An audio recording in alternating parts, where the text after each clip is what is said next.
to the cockpit. My name's Ryan, and I'll be your pilot tonight. I am joined alongside my co-pilot. I've got Michael Nania from Jets X Factor. Michael, how you doing tonight? I'm doing really good this week. It's Victory Monday, so vibes are good. Oh, man, it is so nice to finally be talking about a win that we all wanted to see. I feel like last year a lot of the wins were like, no, please don't do it. So this one actually felt good to root for and to actually enjoy. Guys in the chat, thank you so much for jumping in with us. Drop a like on this video. Also, check out the description. I have Michael's Twitter as well as the Jets X Factor page linked down below. For every 25 likes we get on this video, we're going to qualify someone for a shirt. And if you're watching after this has aired, leave a comment under this video and you'll be qualified for tomorrow's shirt giveaway as well. And every 25 likes, we'll pick someone out. So, Michael, welcome on again. Nice to have you back. Yeah, always great to be here. So, Jets wind up winning in fantastic fashion, 27-24, the final in overtime. Walk me through how you're feeling about the game, and then maybe we'll get into a little bit more specifics on the position-wise and offense-defense side of things. How did you feel about yesterday's game? Yeah, I mean, first half, it kind of felt like, a little bit more of the same. The offense was struggling, putting the defense in bad field position, but the defense kept holding up in the red zone like they have been all season. And there were signs of life from the offense a little bit more. But, you have the Corey Davis drop, then you have the Corey Davis slipping on the route for the interception. And it really seemed like things were going down the same path, but then they pull that touchdown drive out of nowhere. It starts with a couple of completions to Davis. They get the run game going a little bit. And then Michael Carter punches it in. But then they did struggle after that to close the first half. So it was nice that they got that first half touchdown, but still the whole first half felt like more of the same. And the third quarter to start out did kind of feel that way as well. But then end of the third quarter, offense really starts to get going, and Wilson starts doing his thing, making plays off schedule, off of drop snaps, pointing Corey Davis down the field on a scramble drill, making that play to 𝐗-𝐿. That kind of got everything started in terms of his big plays. So Wilson just really got in his element in the second half. He found his groove. Mike LaFleur found his groove. And everything really started clicking offensively. And obviously the defense then kind of struggled to put the game away with Tennessee. But to see the offense get going in the second half it's what we've been waiting to see for pretty much a month now since the season started. Yeah, when I'm watching the whole first quarter of that game, I'm thinking, oh no, we're about to see the same shutout Jets that we saw the week before. Like, this isn't good.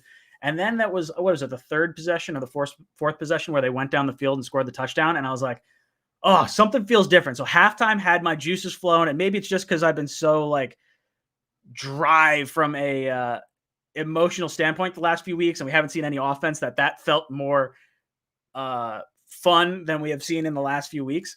But I felt like at halftime, the Jets kind of kept it close. Like, the defense was keeping us in this game. 3 field goals to start the game for Tennessee when they were driving deep into our territory. So, if the defense can kind of keep us hanging around and the offense can just create some big plays, that's basically what we saw. And then you can stay in it. Now, it also took Julio Jones, A.J. Brown, Caleb Farley, and Bud Dupree to be out to have it that close. But I think all around, that was the first game that I've seen in quite some time that I was actually really proud to say, okay, I'm a Jets fan. The last year and a half have been like a badge of honor of oh, see, look, I put up with this stuff. So I guess let's do this. What would you say? Let's talk about Zach Wilson's performance, because I think that's where a lot of people wind up going a lot of the time. He goes 21 of 34, 297 yards, 2 touchdowns, and an interception. The interception coming off a slip from Corey Davis. What did you think of Zach's performance overall yesterday? Oh, yeah, it was really good. And, in terms of how he trended throughout the game, it was more of the same in terms of starting off slow and picking it up in the second half, which I feel like he has played better in the second half of every game this season. We saw it against Carolina, even against New England. Even though they didn't move the ball really, he did start to make better throws, take care of the ball a little bit better. So, yeah, he definitely kind of got off to a slow start, but it was also kind of not really his fault. Davis dropped the one ball on the dig over the middle where Davis puts it behind him so he doesn't lead Davis into the safety over the middle. Davis couldn't catch it. The interception, I don't know if that would be completed, but that wasn't his fault. Davis just fell in the route. So they kind of struggled to get going a little bit, but then he really, again, just found his element and really started doing the things that made him the second overall pick, because I think he can be a good on-schedule quarterback. And we saw that in this game. That was a big part of them being successful. It wasn't just the big highlights. It was, the dig he hit to 𝐗-𝐟𝐼𝐥𝐬 on the overtime drive. It was the throw to Jamison Crowder at the end of the overtime drive. It was the couple of short 15-yard throws he made to Corey Davis on that first touchdown drive. As much as it was the highlights, it was the consistency, hitting throws like that. So the on-schedule stuff was there consistently for the first time. But at the same time, what makes him the number 2 overall pick, what makes him a guy that could potentially be a franchise-changing type of player, is the plays that you will see on the highlight reels, the ability to roll out and just point your number 1 receiver deep and give him a dot 60 yards down the field for a touchdown, or 60 yards through the air where he threw it. The ability to pick up a snap off the ground and keep the play going and stay poised and make a 20-yard throw down the field. Stuff like that is what makes him, what gives him the potential to be a franchise-changing quarterback. So I feel like second half plus overtime, we saw a really good blend of the on-schedule stuff being there, finding that rhythm, both him and LaFleur, and the pass protection was good, really helped him in this game. And also the off-schedule stuff, the ability to make those special plays that you see a Patrick Mahomes make, a Russell Wilson make. So a good blend of both the fundamental stuff and the highlights in this game. Yeah, I think my favorite play, as much as I love the point and I think the anticipation on that throw was what got me so excited. I'm jumping out of my seat, screaming as that happened, no way that just happened. And then, but I think my favorite throw was the one in overtime to Keelan Cole, that nice little toe drag that Cole has on the sideline. I thought was just something special. Receiver wise, they did all right. You had 3 receptions, 92 yards for Keelan Cole. And then in what would be a redemption game for Corey Davis, he goes 4 receptions, 111 yards and a touchdown. Really could have been a lot better, all things considered. But what do you think of Davis's performance? Yeah, it was huge to see him pick it up and get going at the end of the first half, then into the second half, because, first quarter through the first few drives, you had to be really worried about him, the way he played the past couple of games. Then for him to start this one off with a drop and then falling on the route, even the catch he made after that, he fumbled that one. He was lucky to get it back. So for him to get into his groove, make some big plays, because sometimes that's just how it is in sports. You make a couple mistakes and then you kind of just lose that rhythm and you forget how to do what should be routine. And then things just kind of snowball. And that's what seemed like was happening with Davis. But you just make one play, you make another play, you start stringing them together, and you get that confidence back and it becomes routine again. And I feel like we started to see him really get into his groove again. And better from his perspective, I think even better than the 50-plus yard touchdown from Wilson was a play he made after that. It was another dig route over the middle, I think. And Wilson gave him a ball it was a good throw, but he threw it really hard. It was kind of high. And Davis just really naturally just went up, high-pointed that ball. That is the exact type of play that I think they brought him in to make. In addition to the highlight stuff, just to be able to, the quarterback's a little bit off in his accuracy, go up and make that catch. That's the catch he couldn't make at the start of the New England game that went through his hands and turned into an interception. So he definitely got off to a rough start and then started doing the things that they paid him to do. And also the second catch he made on that first drive, it was like a 15-yard out route, I think. And then we saw that after the catch elusiveness that he has, breaks a tackle, turns into a 30-yard gain. So we saw the worst of Corey Davis to start this game, but to finish it, I think we saw a very complete look at what he was signed to do. Yeah, he very much looked the part of a number 1 wide receiver. And I'll be honest, I was questioning it a little bit going from week 3 into week 4 through the first quarter of week 4. And you saw a lot of drops. You saw a lot of what felt like mental mistakes because we've seen the talent. And you see how much Zach Wilson relies on Corey Davis. So I think for me, I would like to see Zach spread the ball around a little bit more. We got to see a little bit of that. We got to see Jamison Crowder return from basically his first game, with Zach Wilson. It was nice to see him get 7 receptions. Do you think with Crowder back in the lineup, we'll see less balls forced to Corey Davis, or do you think we'll continue to see more of the same there? Yeah, I really think so. I think Crowder just offers you more versatility than you're getting with Berrios in terms of the number of different things he could do well. I think Berrios is a guy who we saw in this game. They gave him a couple end arounds he's successful with. We've seen him do good in the intermediate range and a couple of corner routes where Wilson gave him really good throws against Denver, against the Colts. But Crowder just is a very versatile player, can do a lot of things well. He's a very good safety blanket on whether it's like little whip routes and curl routes, slants, stuff underneath. I think he's better than Berrios in that area.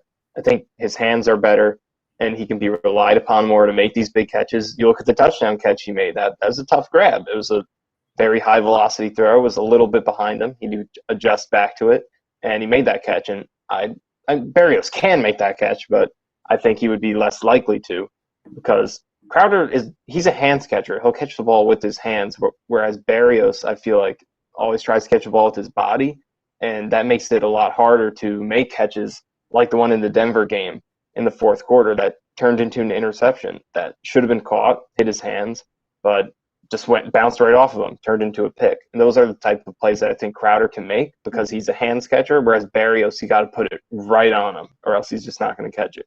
So I think Crowder is a more reliable catcher of the football. I think that his underneath route running is better, and also down the field too, like the play where Wilson dropped the snap, hit Jameson Crowder deep. I think he does offer you more deep separation ability too. So Crowder does a lot of things well. He's a really underrated player. It's very proven now, the games that he's missed now for 2 years, how much the offense hurts when he's not out there compared to when he's in. So I feel like Crowder's really going to help Wilson not force those balls to Davis as much. And then once Elijah Moore comes back as well, now you got him, and now you've built some chemistry with Keel and Cole as well. I feel like the ball will really start to be spread around more efficiently. Yeah, the one play you said where he dropped the snap, I loved his explanation of that play. I don't know if you saw that afterwards, but he was talking about how he knew based on where the safeties were kind of cheating to. He's like, okay, either Corey Davis is going to be open or Crowder's going to be open. Like, I got this. Like, this is going to be good. And as soon as the ball's snapped, it drops on the ground. He realizes it's going to be Crowder that's going to be open. So he picks up and snaps his head around to go look for him and just bombs it down the field. And it was one of the more exciting plays. I feel like there was like 5 or 6 plays that I found myself jumping out of the seat like this game. I was doing the same thing. Oh, dude, it's like it feels like we finally have a guy. And I never really got the oh my God plays out of Sam. I mean, maybe year one there were a few of them, but like these were just wow type plays. Yeah. Now, receiver wise, I really like Keelan Cole. I like what he brings to the team. Do you think Crowder winds up coming back next year, or do you think this is going to be his last year in New York, being that he's going into that this is the final year of his deal? We just drafted Elijah Moore, or do you think they try to rework something to bring him back? Yeah, we'll see what happens. I think it depends on what he does the rest of the year. If he can settle in and play like this the rest of the year on game to game basis, then I think they could definitely look at it. But at the same time, I think he is a guy who can get paid somewhere else and be further up the depth chart for someone else. So I think he could be more interested in leaving. But for now, the decision to restructure him and bring him back instead of just using the cap space for someone else is looking really good. And it's this exact situation that this, having this much wide receiver depth was going to come into play. You lose Elijah Moore, and you could still throw out Corey Davis, Keelan Cole, and Jameson Crowder. Whereas, past few years, you lose a starting receiver, you have to put Chris Hogan out there, you have to put Jeff Smith or, Andre Roberts. So that's why I think it was such a good decision to bring him back. And once Moore does come back, I think that's your starting trio, what they hope to have, Moore and Corey Davis on the outside with Crowder in the slot. And then you also have that versatility to put Elijah Moore in the slot, bring Keelan Cole on the field, put him outside. Denzel Mims you could put outside with Moore in the slot. So once they finally get Moore back and this whole unit is healthy, I feel like we'll see what they envisioned in terms of the interchangeability with all of these guys, because we still haven't seen the entire receiver position healthy yet. So Crowder in this game definitely showed, what he showed us the past 2 years, that he is a very versatile, effective slot weapon. So will be interesting to see what his role will be in terms of targets once Elijah Moore comes back as well. But if he does continue to be this efficient and reliable, then for sure I think they'll explore seeing if they can get him to agree to come back over the next couple of years, or maybe even just next year. Now, one player that had a lot of talk about him leading up to this game because of the injuries to Jeff Smith not playing and Elijah Moore and Crowder, kind of being banged up, not sure how big of a role he was going to have, was Denzel Mims. And I believe he might have had 5 snaps and just no targets, complete no-show from Denzel Mims, nothing thrown his way. What were your thoughts not seeing much of Denzel Mims, or how are you feeling about him now after 2 weeks of being inactive? Yeah, it was good to see him get out there. Obviously, he didn't get the ball thrown his way. I feel like he did make some good blocks when he was out there, but yeah, it still looks like it's going to be hard for him to get involved because once Elijah Moore comes back, it's going to be hard to, if that's what his role was with Moore out, then you put Moore in there, he might be inactive again. If he is active, probably not going to play much more than he did just play. So it's a tough situation. But down the line this season, more injuries are probably going to come, and once his opportunities come, he has to take advantage of them. So I'd be interested to see. I haven't been able to look back yet, but to see how his route running was in this game. Was he just unlucky to not get the ball? Was he not separating? And it was so few snaps that you can't really kill him, even if he wasn't running great routes. But it's a tough situation. But it was at least good to see him in uniform, see him get out there. And maybe he can build on this, but it is going to be hard with Keelan Cole playing how he did, Crowder playing how he did, Moore coming back. So feels like it still could be a while until we see our first Mims catch. Yeah, I had a lot of people reach out to me and they're like, "Oh, what happened to Denzel Mims? How come he didn't play much? Like, do you want to see him get the ball?" I'm like, I would love to see him get the ball, but when things work the way they're working with Corey Davis and with Jamison Crowder and Keelan Cole, I don't care if Denzel Mims doesn't get the ball. It's really when nothing else is working and you have this guy on the sideline that's just collecting dust. That's when I'm getting frustrated and pulling my hair out. At least when you see all the other receivers chipping in, catching the balls, not dropping everything, I think it makes you feel a lot more comfortable. Now, sticking with the offensive side of the ball, I want to get your thoughts on the running game. What's going on with the running game? Because yesterday I thought we could have had an opportunity to really gain some yards on the ground, and that just didn't seem to be the case. It felt like we were just getting pushed back. What are your thoughts? Yeah. The offensive line and the running game. Yeah, well, for the offensive line, first of all, in this game, the pass protection was definitely better. So I think that was a positive. He only got sacked once, wasn't hit any more times in addition to that, and the pressure was really low. So I think they did a good job in pass protection. AVT had a great game. He gave up 0 pressures. First game of the season by any Jets offensive line starter with 0 pressures allowed. So he had a good game. Fant and Moses were really good. Still some issues with McGovern and GVR, but overall good pass protection. Run game, though, definitely has to be better. And other than the New England game, where they were really good in the run, in terms of run blocking, they're consistently creating push, generating easy yards before contact. Other than that, it's been pretty bad. So the yardage before contact has to be better because we're seeing Michael Carter break tackles. He makes the first guy miss. If you try to ankle tackle him, he's going to run through it. And even his power is good. Guys try to hit him with their helmet, and he bounces off of it. He had a lot of good runs in this game. So Carter looks like a guy who can be a very productive rusher if he can just, get some space to run and doesn't have to break the first tackle at the line of scrimmage. So I think everyone's kind of a part of it right now. Obviously, Van Roten's really bad, but everyone's kind of struggling. Fant hasn't been the best in terms of run blocking, although his pass protection has been pretty good at left tackle. Moses hasn't been as forceful as I think you hoped he would be. AVT, though, has been pretty good. And the tight ends have just been an issue run blocking. Griffin, I think you expected that, but Tyler Kroft has not been as good of a run blocker as he has been throughout his career, and that's been a little bit disappointing from him because that's what you signed him to do. You didn't sign him to really catch him many passes. You signed him to create room in the run game. So everyone's a part of it right now at the run blocking. That's got to be better, but I think you can feel good about the pass protection you saw in this game because that was a big step forward. Yeah, pass protection-wise, it felt like Carter Coleman, all those guys were at least picking up the blitzers much better than we saw the previous weeks of the season. We didn't feel like we had free blitzers coming at us. The one sack that I think we had was on a stunt, end came around the middle, and I believe it was Van Roten that got credited with that sack that was given up. Yeah. He continues to struggle, but I was really happy with what we got out of AVT. The one thing that kind of irks me is that ineligible man downfield again. That's the second week in a row we've seen a penalty from him. Just clean that up. Although that one was on Zach, I think, because he kind of held the ball too long. And I think that ball is designed to come out a lot quicker, and that's why the penalty happened, both on this one and the last week one. Yeah, the last week one, he was like 25 yards down the field. I was like, what are you doing? That was so frustrating. This week, I'll be honest, I don't remember the play itself. I just remember hearing like, please don't be 75. Please don't be 75. And then they call 75. I was like, come on. All right. Running game wise, I like Michael Carter. I'm a big fan of that. I think the pass protection is huge because then at least you're getting to see some of this, the clicking with the wide receivers a little bit better.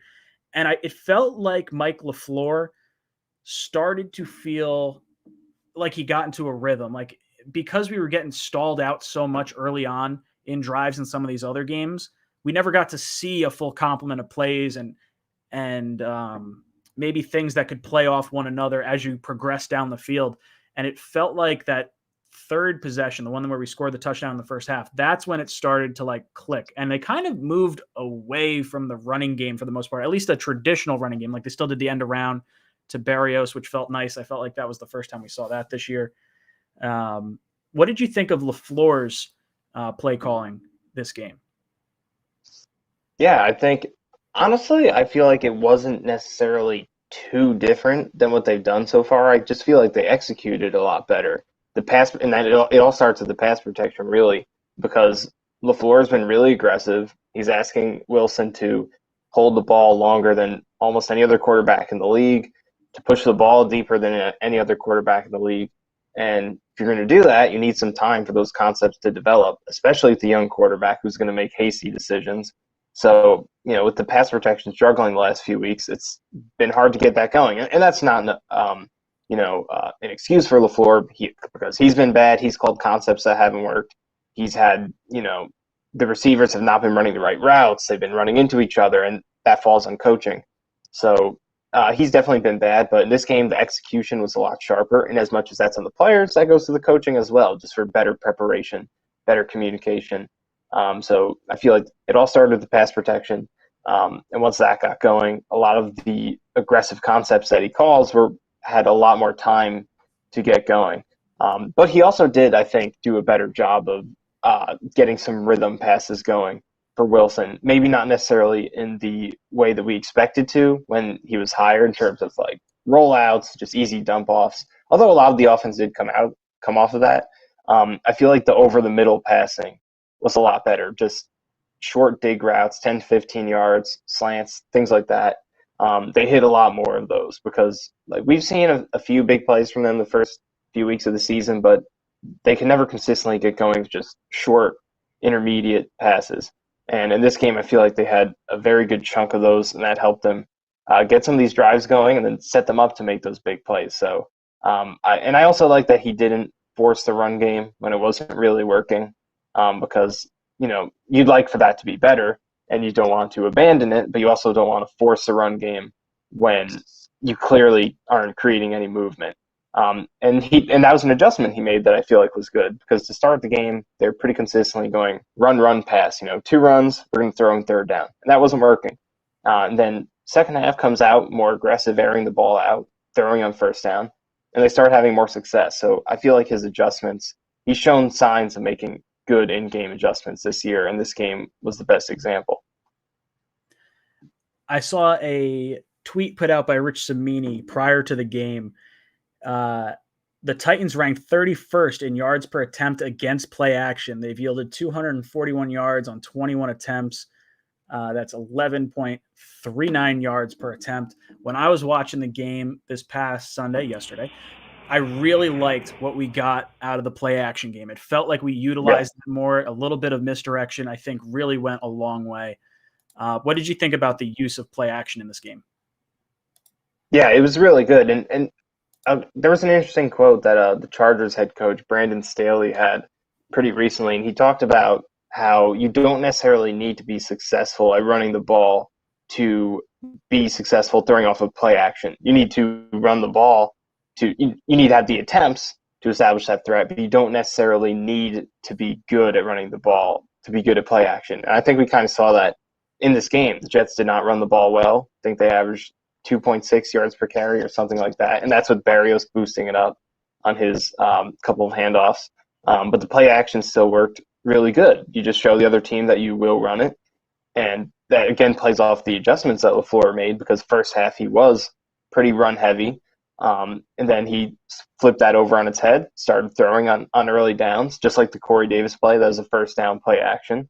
And they got results out of it. So the play action results had not been there the first few weeks. And I think a lot of that falls on Zach. He's made some questionable decisions in terms of the rollouts. I feel like sometimes he can be quicker to get the ball out to that first read, just that underneath guy. But in this game, he wasn't necessarily doing that. He wasn't being better at, playing it safe. He was playing aggressively, playing hero ball, if you want to call it that. And it worked in this game because the throws were there and he made good decisions and he made good throws. And it's totally okay to make aggressive decisions if they're open and if they make sense. And he executed them. So I feel like Wilson executed a lot better on play action in this game.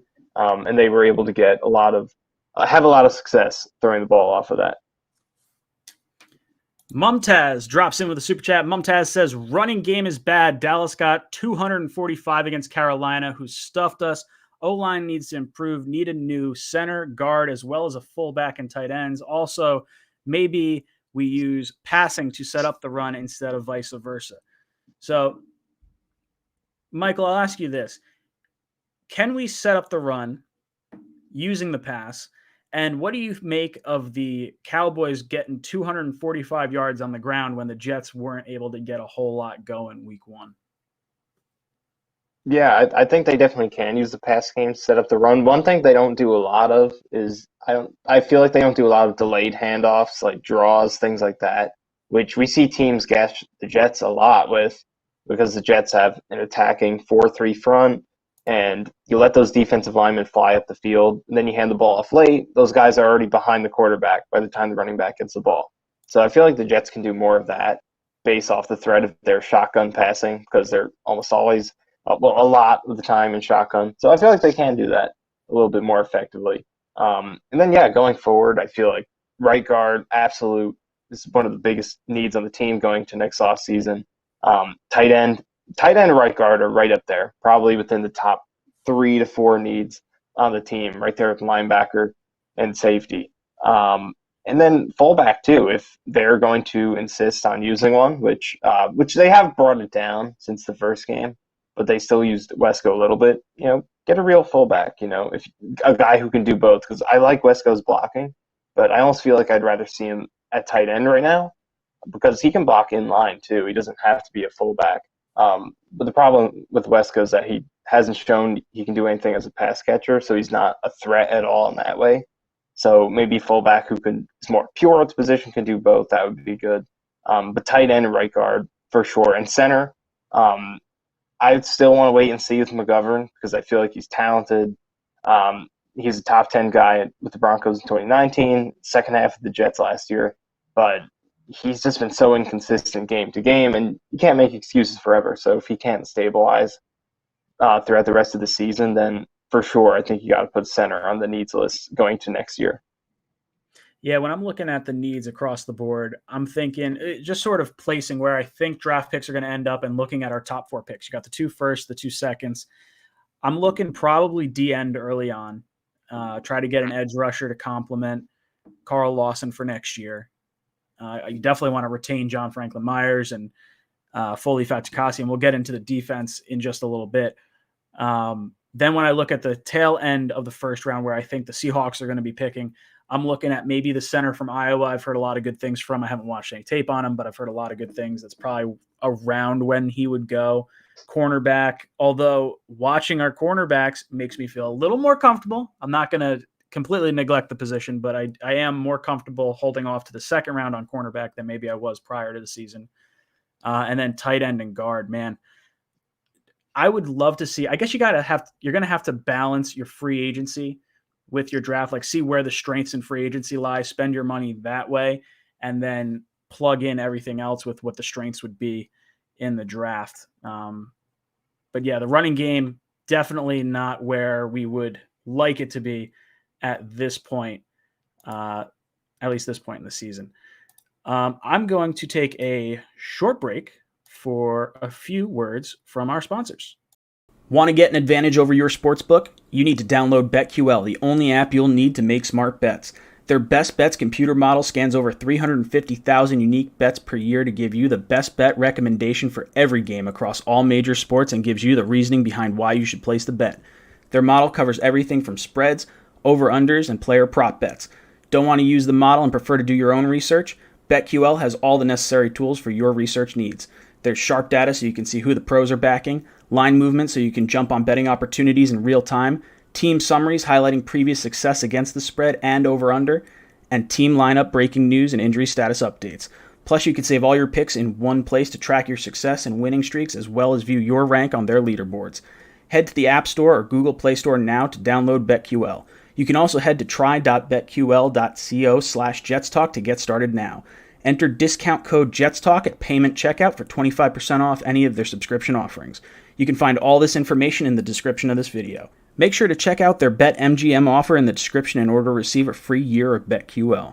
Also check out their sportsbook offers page if you live in any of the eligible states to claim free offers upon signing up for one of the many sportsbooks listed. Don't miss out on your chance to beat your sportsbook this football season. Dominating your fantasy league? Prove it. Shaping up to be a great game between these two teams. There's no telling what might happen. Enhance the game with 3 easy steps. Predict, compete, and win. Start now and play your first $20 risk-free. Only on WinView. Boys and girls, I am here with Michael Nania from Jets X Factor. If you want to check him out, all his links are in the description down below. Make sure you subscribe to all those guys. Give them a follow. They're my first stop for any Jet analytical needs and breakdowns. They do some great stuff over there.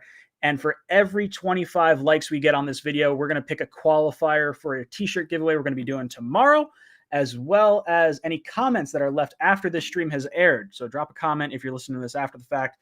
Our 3 qualifiers right now, I've got Tom Bongiovi, Mikey Mals, and Delusional Jets fans. You 3 are qualified for a t-shirt giveaway for tomorrow.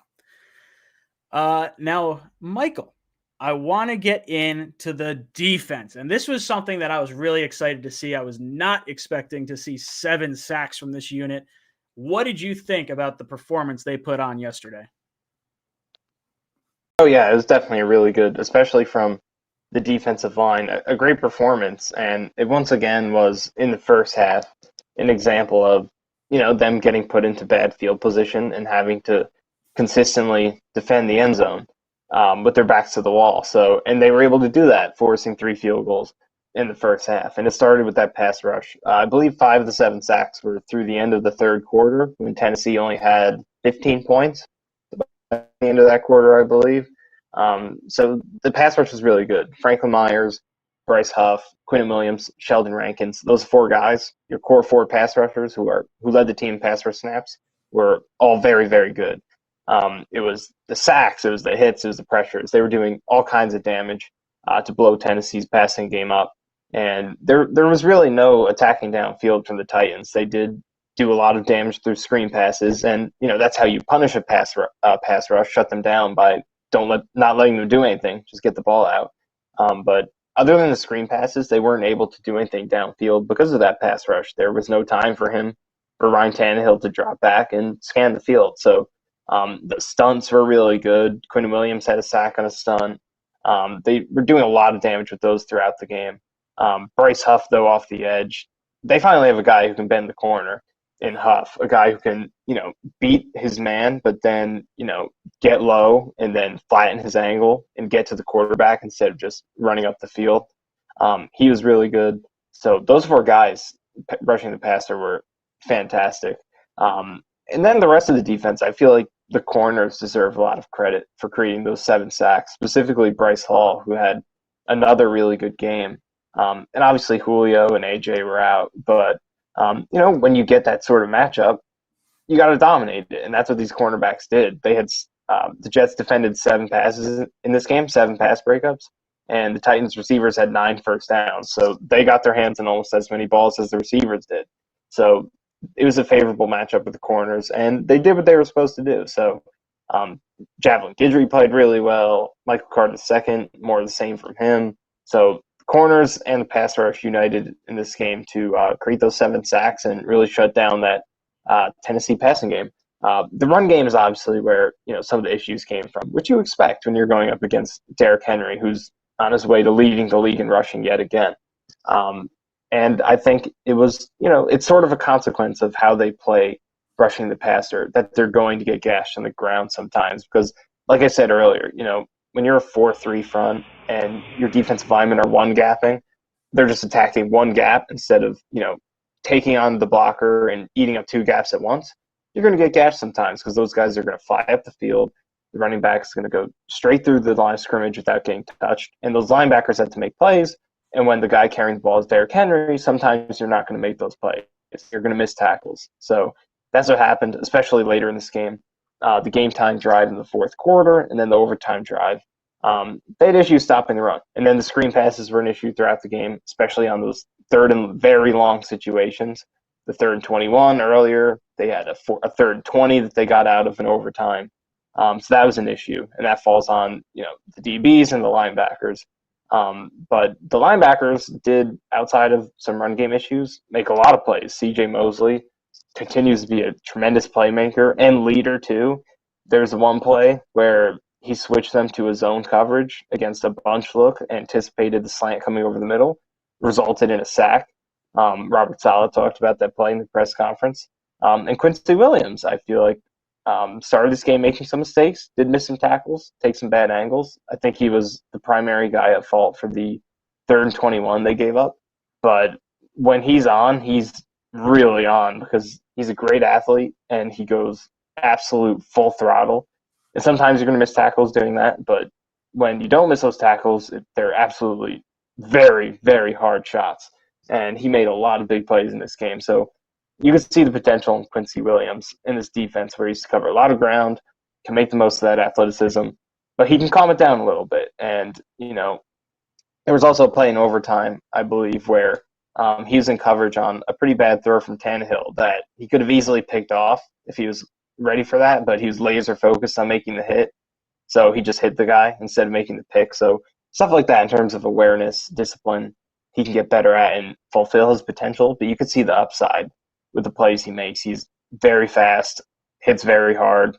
And so the upside is there if he can calm down a little bit. But only a few games in this defense, I think he has the potential to be really good. And in the second half and overtime, we saw that. So there were a lot of good performances across this defense on all 3 levels. Even though they gave up 24 points in the end, which is winnable, especially considering the field position early. There was a lot to like from the defensive side. Yeah, watching that front 4 get after the pass rusher just felt really good, and it felt like the way all of us fans kind of wanted to switch to the 4-3 for the longest time. It felt like these are the things we wanted to reap the benefit of, and guys just beat up on their matchups. It was great watching Quinn and Williams. The both Q brothers, people were going bananas. The shots Quincy Williams was taking. I know he had the 3rd and 21. That's rough. The screen game really feels like where the Jets have kind of been lacking this year. Christian McCaffrey was able to beat us up on it really good. But again, if you're talking Christian McCaffrey and Derrick Henry, 2 arguably running back 1 and 2 in this league, if you have to give it up to someone, that's really not the worst case scenario. Linebacker wise, I love what we're seeing out of CJ Mosley, 2 years removed from playing football. And this guy looks like he is playing with his hair on fire. I've absolutely loved it. Cornerback wise, these guys are playing so well for how young they are. Hall is legit. I want to say he was targeted 7 or 8 times, and I think he gave up 3 receptions for 27 yards. Really liked what we got out of him. And then we didn't even have Marcus May. We didn't even have our safeties have been taking a shot. We don't have Joyner. Was it Davis that went out? We had lost another safety partway through the game. I've really enjoyed where this team has come, and seeing all the sacks is just wonderful. As much as it sounds weird, Henry had what? He had 33 carries for 157 yards, and he had another 20 on the ground. So nearly 100 and what is that math-wise? 180 yards, basically. It felt like we kept him in check for the most part. I don't know if you feel the same way, but that's definitely where, like, I felt weird talking about it. I was like, yeah, no, I feel like we kept him in check, but he's got a monster day. Like, this was the first game they've ever lost with him having over 150 yards, and I believe it's only one of 3 games that they have lost with him over 100 yards. So by and large, what the Jets were able to do on defense, even though Julio wasn't there and even though A.J. Brown wasn't there, I was really happy with it, and I'd love to see more of it moving forward. Nose Kills drops in with a super chat. He says, our slow tight ends haven't impressed in the passing game. How about promoting AVT to tight end? He's getting upfield real quick. Are NCAA rules different? Or why is he getting caught for all these penalties? I have no idea. Michael, are there different rules in college about linemen getting downfield? Is that why we're seeing some of these flub ups?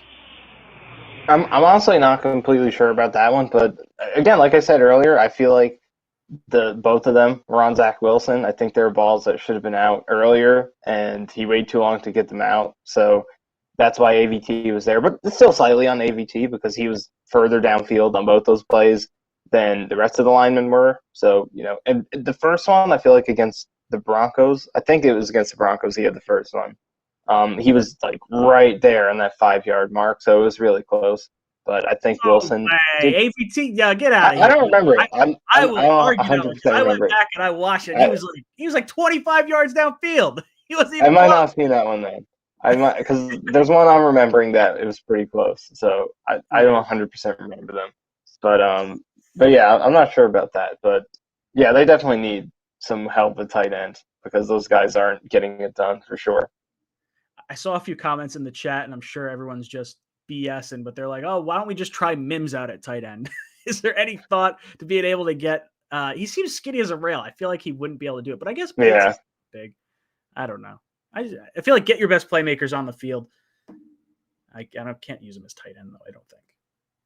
Yeah, I don't think so. I think, yeah, like you said, he doesn't have a tight end body, I don't think. Ben Elmore drops in with a super chat. I haven't gotten to this. I did have it on the docket. I had it off to the side. I want to talk about it after we talked about the game. But since it came in a super chat, what do you think about Marcus May's DUI charge that came out today? This was from an incident dating back to February. I think maybe I would imagine the Jets had an idea this was coming.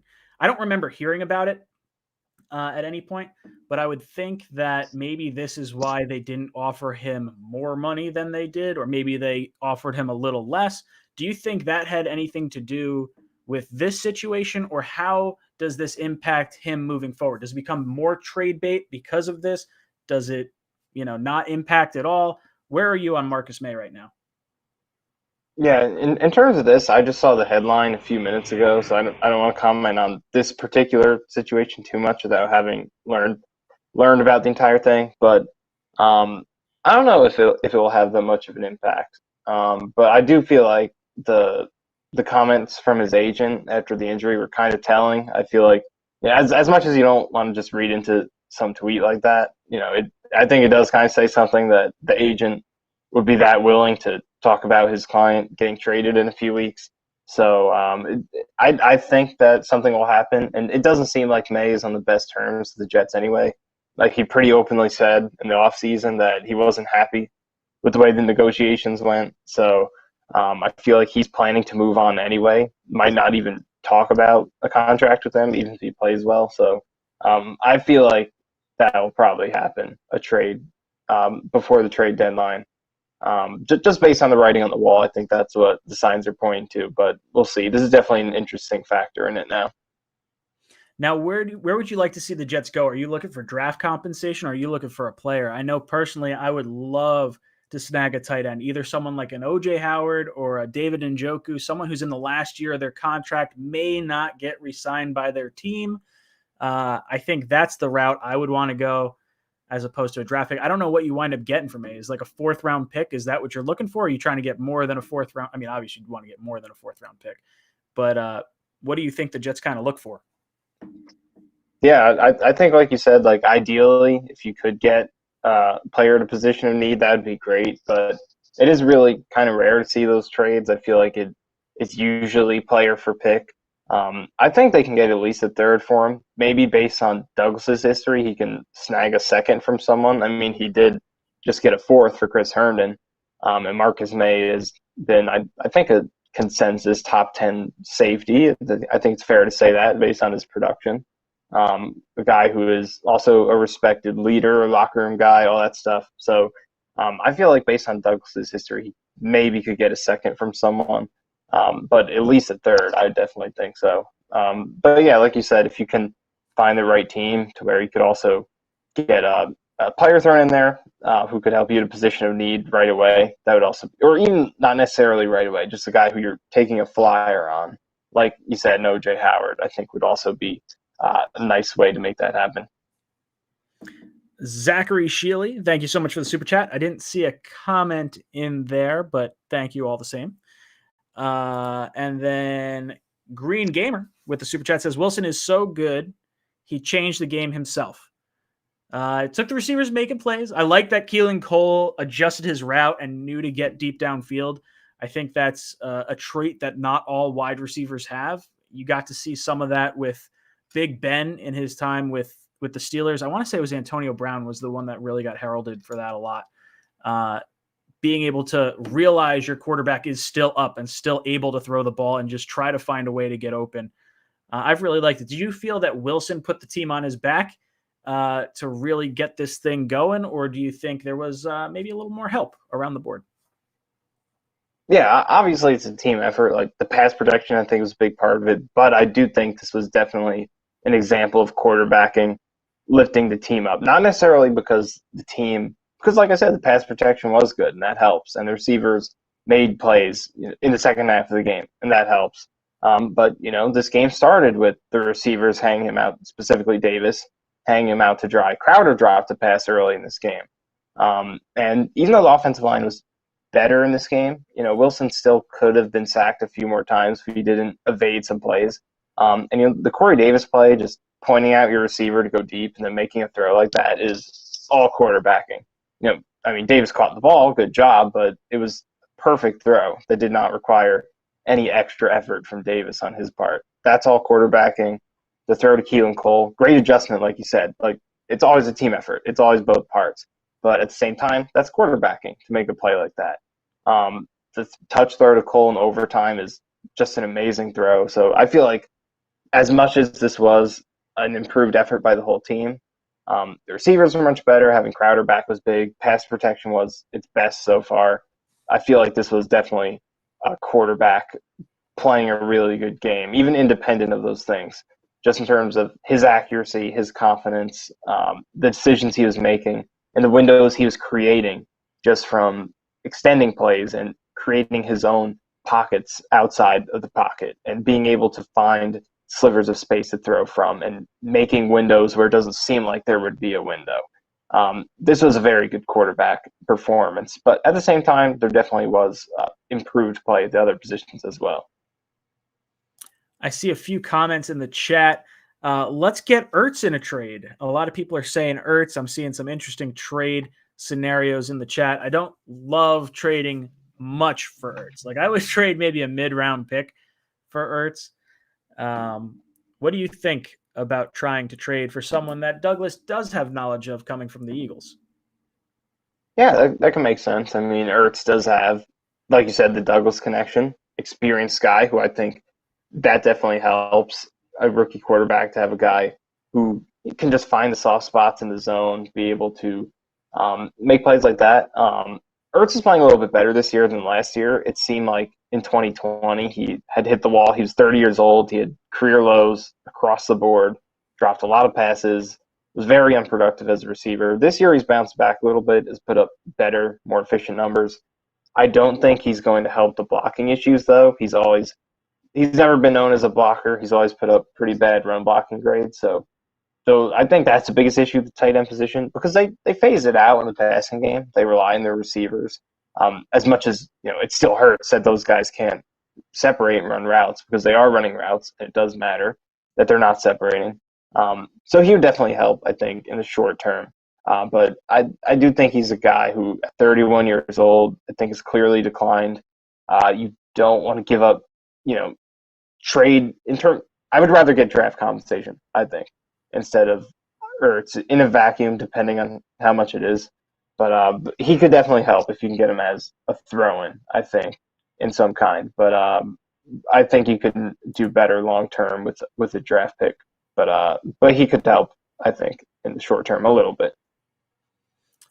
So before I let you go, I want to get your thoughts on Jets-Falcons in London this week. Which team do you think has the edge? Do the Jets have a shot? Am I looking at back-to-back wins, Michael? Talk to me. Well, I think this Falcons team is another good matchup for the Jets, in the sense that I feel like this defense has shown that they can handle – I mean, they haven't played the best offenses in the league, but they held the Panthers team that has put up more points than every other team they faced. They held that offense down pretty well. A really good Denver offense, played well against them. The defense has been pretty consistent. You can rely on them. The X factor has been the quality of the opposing defense. The first three teams they played are elite defenses, and the offense can do anything. They played Tennessee, a team that has a not-so-good defense, and offense finally got going. Falcons are another bad defense. So I feel like, as much as there could be matchup issues for this defense with Kyle Pitts and Calvin Ridley, there are even more holes, I think, in this defense to expose than there were for Tennessee. So I feel like that's really going to be the biggest factor for them this season. I feel like the defense will consistently be pretty okay, even against some of the best teams they face. I feel like they'll keep them in the game. But the offense against really good defenses that have an experienced defensive coordinator, a good edge rush, like the first few teams they faced, are going to cause problems for them. But the Falcons have not been a good defense this year. So I think this is a team that they could keep this offensive groove going against and be competitive. So I'm going to keep from making a prediction. I don't like tying myself to predictions too much, but I do think this is the team they match up pretty well against. So do you think the Falcons made a mistake by going with Pitts over the quarterback, or do you think it was wise to run it back with Matt Ryan for one more year? I honestly think they made a mistake. And that's no slight on Matt Ryan, because I think he is still pretty good. I just don't think they're a team that's in a position, which we're clearly seeing, a team that was in a position to say, let's just add another weapon and go for it. If you're going to do that, why don't you keep Julio Jones? So I think that they should have drafted a quarterback and developed him behind Matt Ryan, because clearly this team's still rebuilding, needs to be rebuilding before it can be a Super Bowl contender. So if I were them in that position, I definitely think they should have taken the quarterback. But with that being said, Kyle Pitts is a great prospect, has shown a lot of flashes so far, and should be a very good player in the league. I think for me, looking at the Falcons and seeing them pass on the quarterback makes me feel so much better that the Jets pulled the trigger on a quarterback this year, as opposed to trying to roll the dice and have to potentially trade up for a quarterback next year. Because when you're kind of peeking ahead at the draft and you're looking at the quarterbacks right now, and I know quarterbacks rise up, people weren't necessarily looking at Wilson this time last year, but it seems like the top part of this draft may be other position heavy, and the Falcons may wind up shooting themselves in the foot. They might wind up with a draft similar to like the Daniel Jones, Dwayne Haskins kind of draft, as opposed to the Baker, Sam, Lamar Jackson, Josh Allen, and Wilson, Lance, Trevor, like that style of draft. Have you taken a look at all of the draft class coming up, and where do you think the quarterbacks kind of fall in here? Yeah, I haven't seen too much of the quarterback class yet. Because like you said, I feel like there's a lot of movement by the end of the year, so it's better to take a look at it once the dust settles and you can kind of look at the whole entire picture, their whole body of work. So I haven't looked at it too much, but just in general, I think it's a good idea to, if you're not a Super Bowl contender, and if you have a quarterback who's well into his 30s, I think you should be thinking ahead and seize those opportunities to get a good franchise quarterback without trading up, when you have the opportunity to do it. I think the Falcons missed on that, and like you said, they could be in a tough position next year, having to trade up to get one in a class that might not be that good. Guys, I have Michael Dania with me. All his information is down below in the description. Make sure you follow him on Jets X Factor's YouTube page, as well as on Twitter. He's a great follow. I use a lot of his tweets in my videos throughout the season. Michael, thank you so much for hanging out with us. Why don't you plug everything you're doing, let them know where they could find you, and thanks again for coming on. Yeah, thanks so much for having me. Check us out at jetsxfactor.com. Plenty of analytics and film stuff throughout the week, every single week. I've already done, just today, breakdowns on how good the pass rush was in terms of grading pressure. Bryce Hall and his ascension to becoming a top cornerback.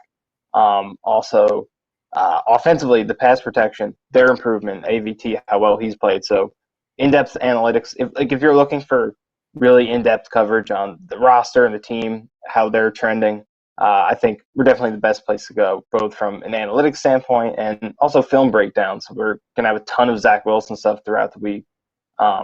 In terms of I grade every single play that he does in every single game. We have Vitor, who's a former quarterback who does a lot of great quarterback film for us, has been breaking down dozens of Zach Wilson plays in every single game, going really deep into the scheme and the concepts that the Jets are running, how well he runs them. So definitely check us out at jetsxfactor.com. Guys, I've had a lot of fun hanging out with Michael. Michael, thank you so much for coming on. And I would look forward to you coming on in about a month's time. Going to be a lot of fun. Yeah, can't wait. All right, guys, we are going to start call-ins in the next few minutes here. I just want to go over a few things. We had some prop contests that we went over a little bit towards the end of last week for this game, and I'll show you how I did. Not too good as far as the props go. I'll run through it real quick. Both teams combined score 45 or more points in the game. I said no, I was wrong. A player from either team records 8 or more receptions in this game. That would be the running back from the Titans did get that, so I did not get that. Who wins the game? I said Tennessee. I was wrong. Grateful that I was wrong on that one. Either team kicks 2 or more successful field goals of at least 40 yards. I was wrong on that. I said no. Number 5, either team records a single offensive play that gains 50 or more yards. I didn't think the Jets would be able to do it, and they did it. So clearly wrong on that one again. Derrick Henry records more than 100 yards. I got overzealous. Thought we would stop him. We did not. Man, I am bad at predictions. You guys should just stop watching my channel right now. That's this is where I not good. Zach Wilson and Ryan Tannehill combined to throw 4 or more touchdowns and 2 or more interceptions this game. I said yes. There was only the 1 interception in this game, so that did not happen. Either team records a defensive or special teams touchdown. I said no. And I was right. The only one I got right this week. Keelan Cole records more receptions than Crowder. I thought Crowder would not get as much attention this game. Just coming back off the injury, I thought it would take a little bit for him to get into it. So I was wrong on that. I thought Cole would have more there. More points scored in the first half of the game than the second half of the game. I was wrong on that. I said yes. Everyone else had no. So not great on my props this week. I'll take a look at them next week, and hopefully I can get a little bit better on that. But let's see. Let's do a little. Let's do some call-in action here.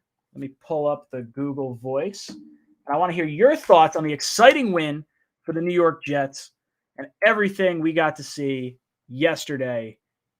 Talk to me. Oh, man. Who we got on the phone? Call from Chris from Florida. Chris from Florida. What's up, dude? Let me hear that. Jets, Jets, baby. We got the #1 win right here. Let's put in a W on the marker, baby. Let's go. I can't tell you how good it feels to hear your screaming voice after a Whoa! Jets victory. It's been so long, so long. Talk to me. What did you love about that game? What was your favorite What I part? loved about this game was that it was fun to watch, Ryan.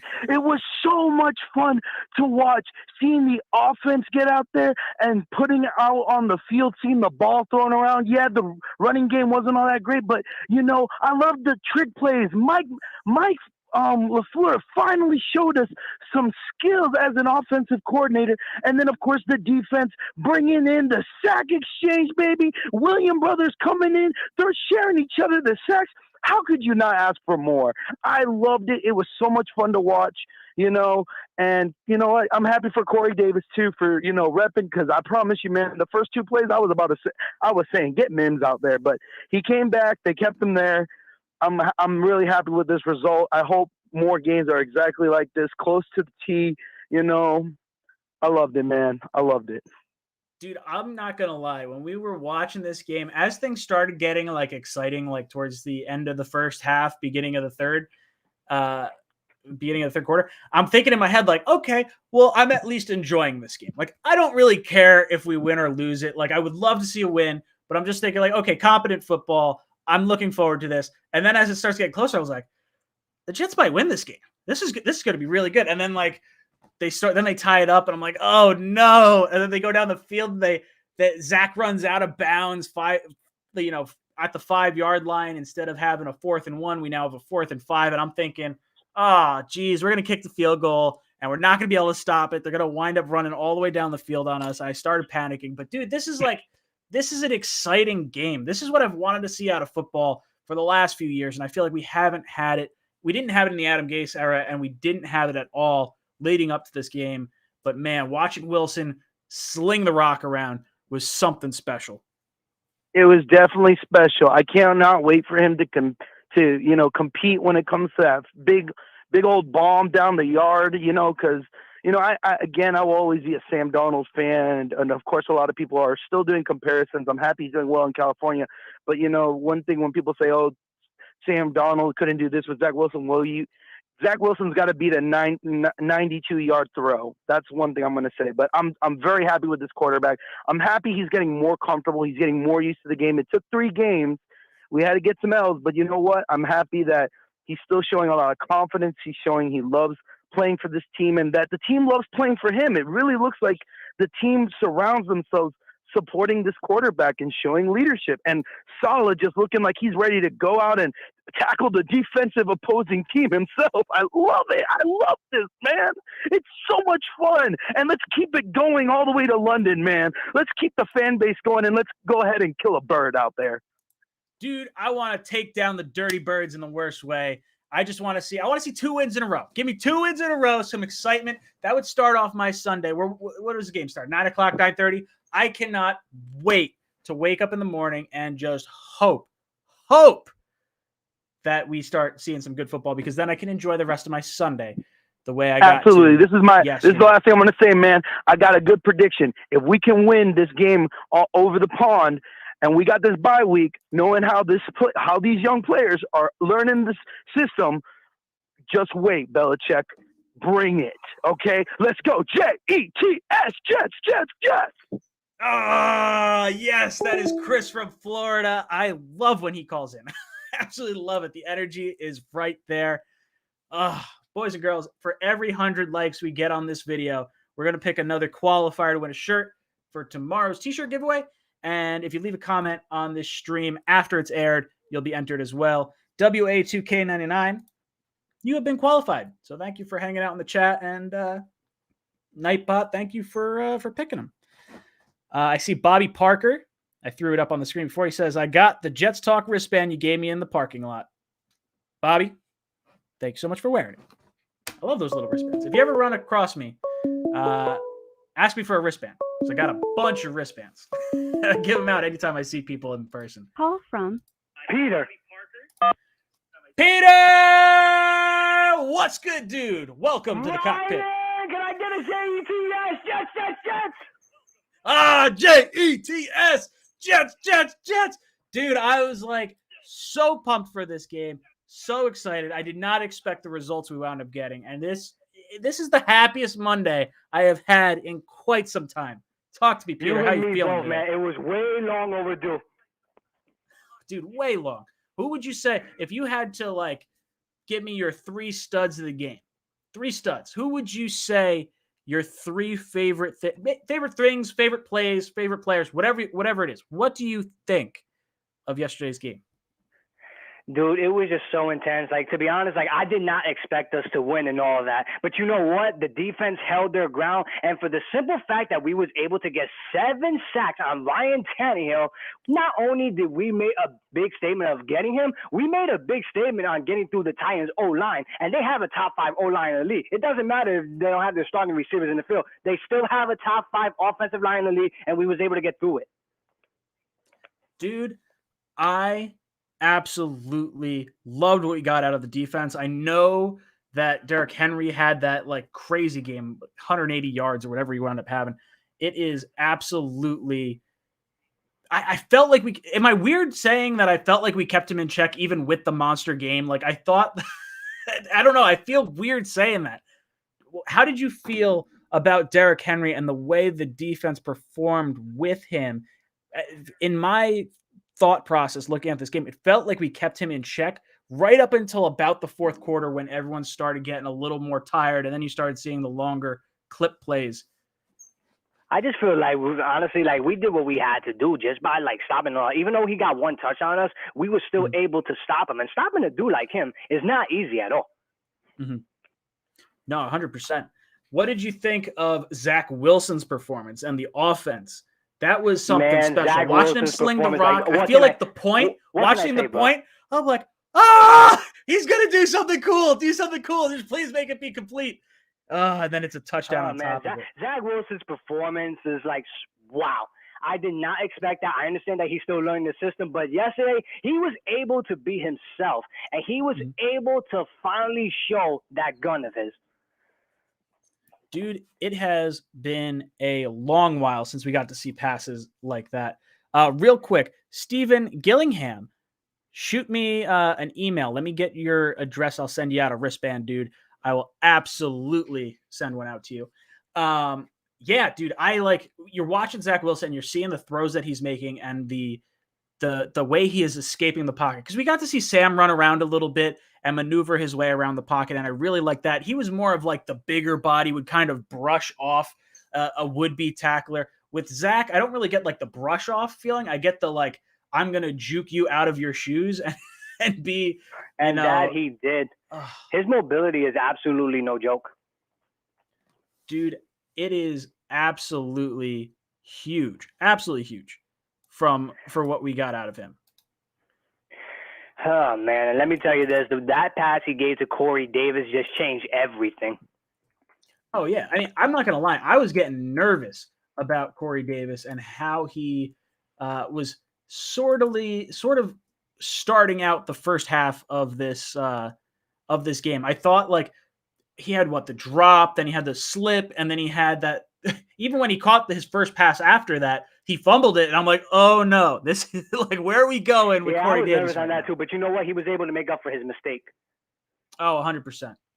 100%. He more than made up for that mistake. That was absolutely everything I wanted to see out of I just hope that we could that same momentum we had yesterday. I hope we could bring that to London. Like, I really do. Because if we could survive in London and go into the bye week and come back against the Patriots, that's going to determine like where we really are. Especially knowing the fact that by the time the bye week is over and we play New England, you got a lot of key players coming back, including Jarrad Davis. And I feel like Jarrad Davis, Quincy Williams, and CJ together, that's going to be a freaking problem.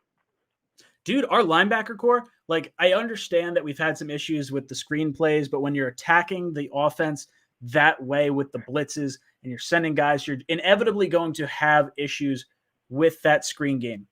So as far as the linebackers are concerned, CJ Mosley playing significantly better than I thought he was going to be playing, and I hope he's on this team next year. I don't think it's worth moving on from him. He's still got 2 more years with us. Far. Oh, absolutely.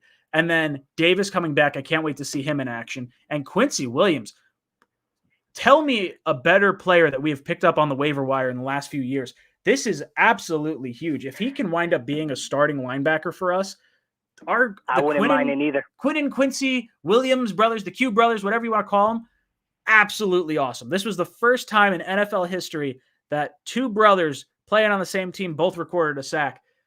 That is absolutely incredible, and it is just fun to watch. I think it's really cool. The guy played like he was shot out of a cannon. He hits so hard. Oh, it drives me. I know he is. I wouldn't want to be near that guy. Dude, I feel you. Brother, I'm going to get some more phone calls. Thank you so much for calling in. You've been a check-in from the cockpit. Boys and girls, phone numbers on the screen, 973-506-8487. If you can't get through, just leave a hang up, call again. Hang up and call again. I think I have a voicemail set up, but I don't actually listen to it. I apologize. Call from David from Jersey. David from Jersey, welcome to the cockpit. What's going on, Ryan? Oh, nothing much, dude. I am just loving life on a Victory Monday. This is like the first time in a long time that I felt like I've been able to enjoy a victory on a Monday. Yeah, I hate to be a Debbie Downer about it. The only thing that I was concerned with was the Jets could have put this game away like 5 times in the fourth quarter there. Mm-hmm. And the other thing, too, was the guys getting injured at the end of the game gave them a couple free timeouts. So that was just one coaching thing that they have to bring up. Those are great points to bring up because I think a lot of that is getting lost in the pure elation of winning a game for the first time in a while. And I think Zach needs to hit, what is that, 3rd and 10 or whatever that out route was to Corey Davis. That seals up the game. That prevents them from going into overtime. The ability to punch it in on a 3rd and 1, like you got to be able to get 1 yard. You can't be running out of bounds because honestly, 4th and 1 from that spot, if Zach throws it away, I'm going for it. I'm not kicking the field goal. The way our defense played, I would have gone after them and roll the dice. I think we could have stopped them. I definitely think LaFleur, what he was going for there was, since it was Zach's first win, or going to be his first one, I think he wanted him to run the touchdown in. I think that's kind of what I got from that. Yeah, there's definitely a feeling of that for sure.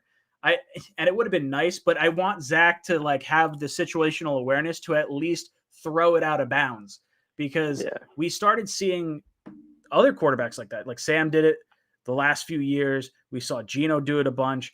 Running out of bounds when you're clearly outside of the pocket for a loss is unacceptable to me. That is an football IQ situational awareness type of issue that I think he'll figure it out. He's a smart enough guy, but I think that is important.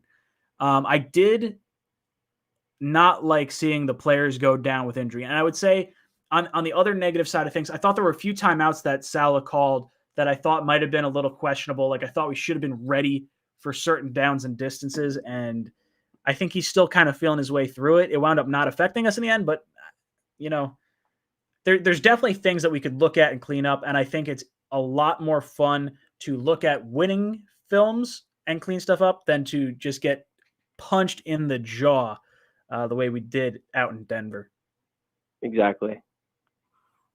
Yeah. So talk to me. How did you feel about the plays that we couldn't really finish off?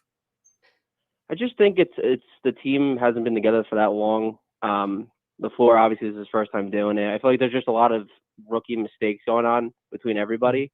I mean, it was an exciting game. I had a great time. I was screaming when they won, but I don't know. It's probably like a bunch of different like rookie coordinators, rookie coaches, rookie players, and stuff like that. It's probably just a culmination of all of that.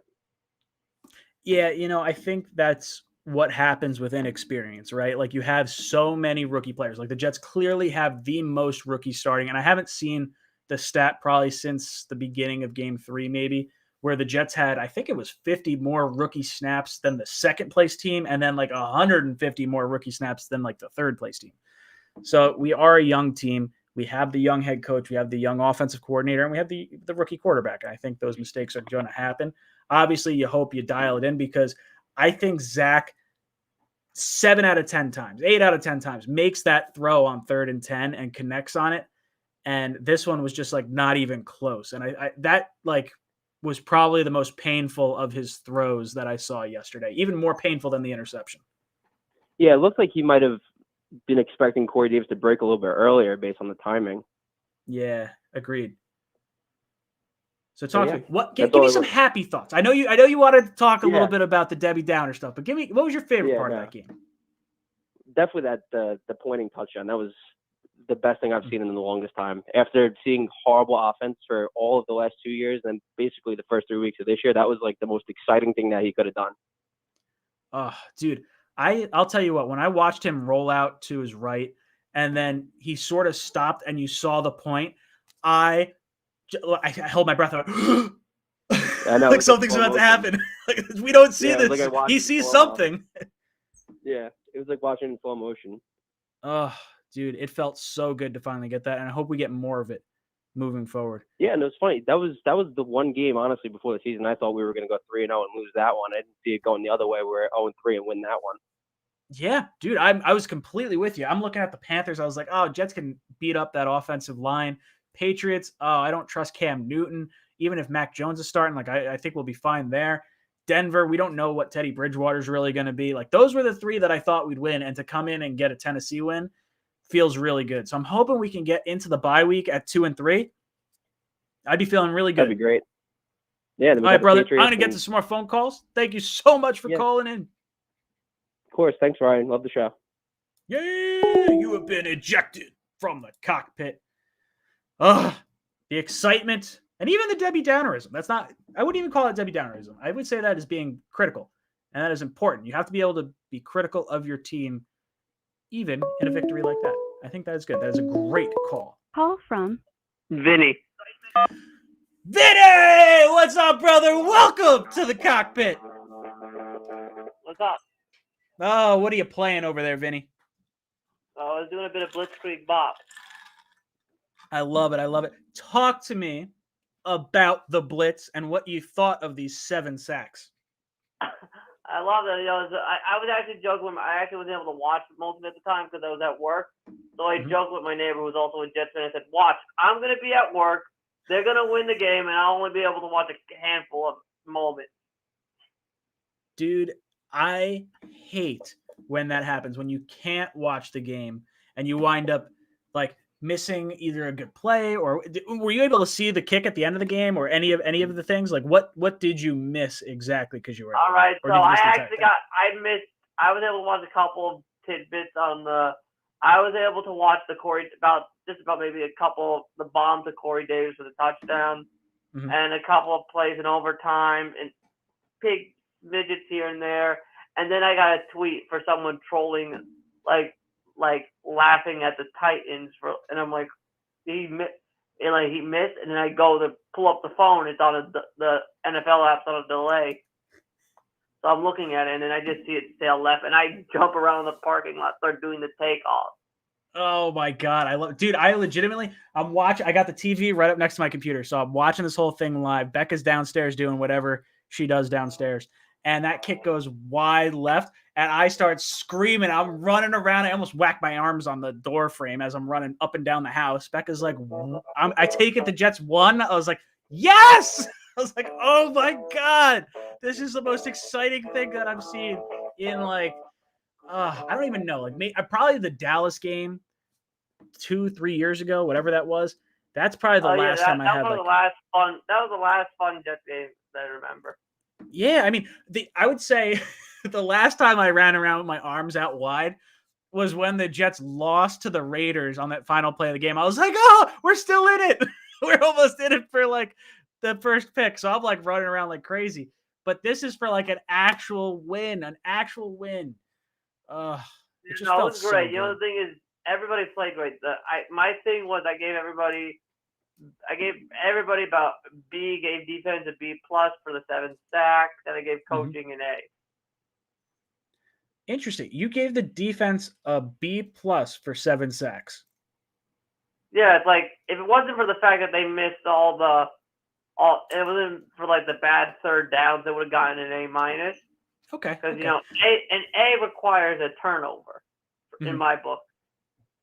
Yeah, that's fair enough. I think because of the way that they've been handling the screen game, I think that probably deserves them to get knocked down a letter grade. I don't know how to fix that because I feel like you're going to give up those types of screen passes when you're as aggressive as the Jets are up front with their front four. And the secondary's been holding their own. So they're not able to get the deep passes. Of the season. What was that? It just was fun. They've been doing phenomenal.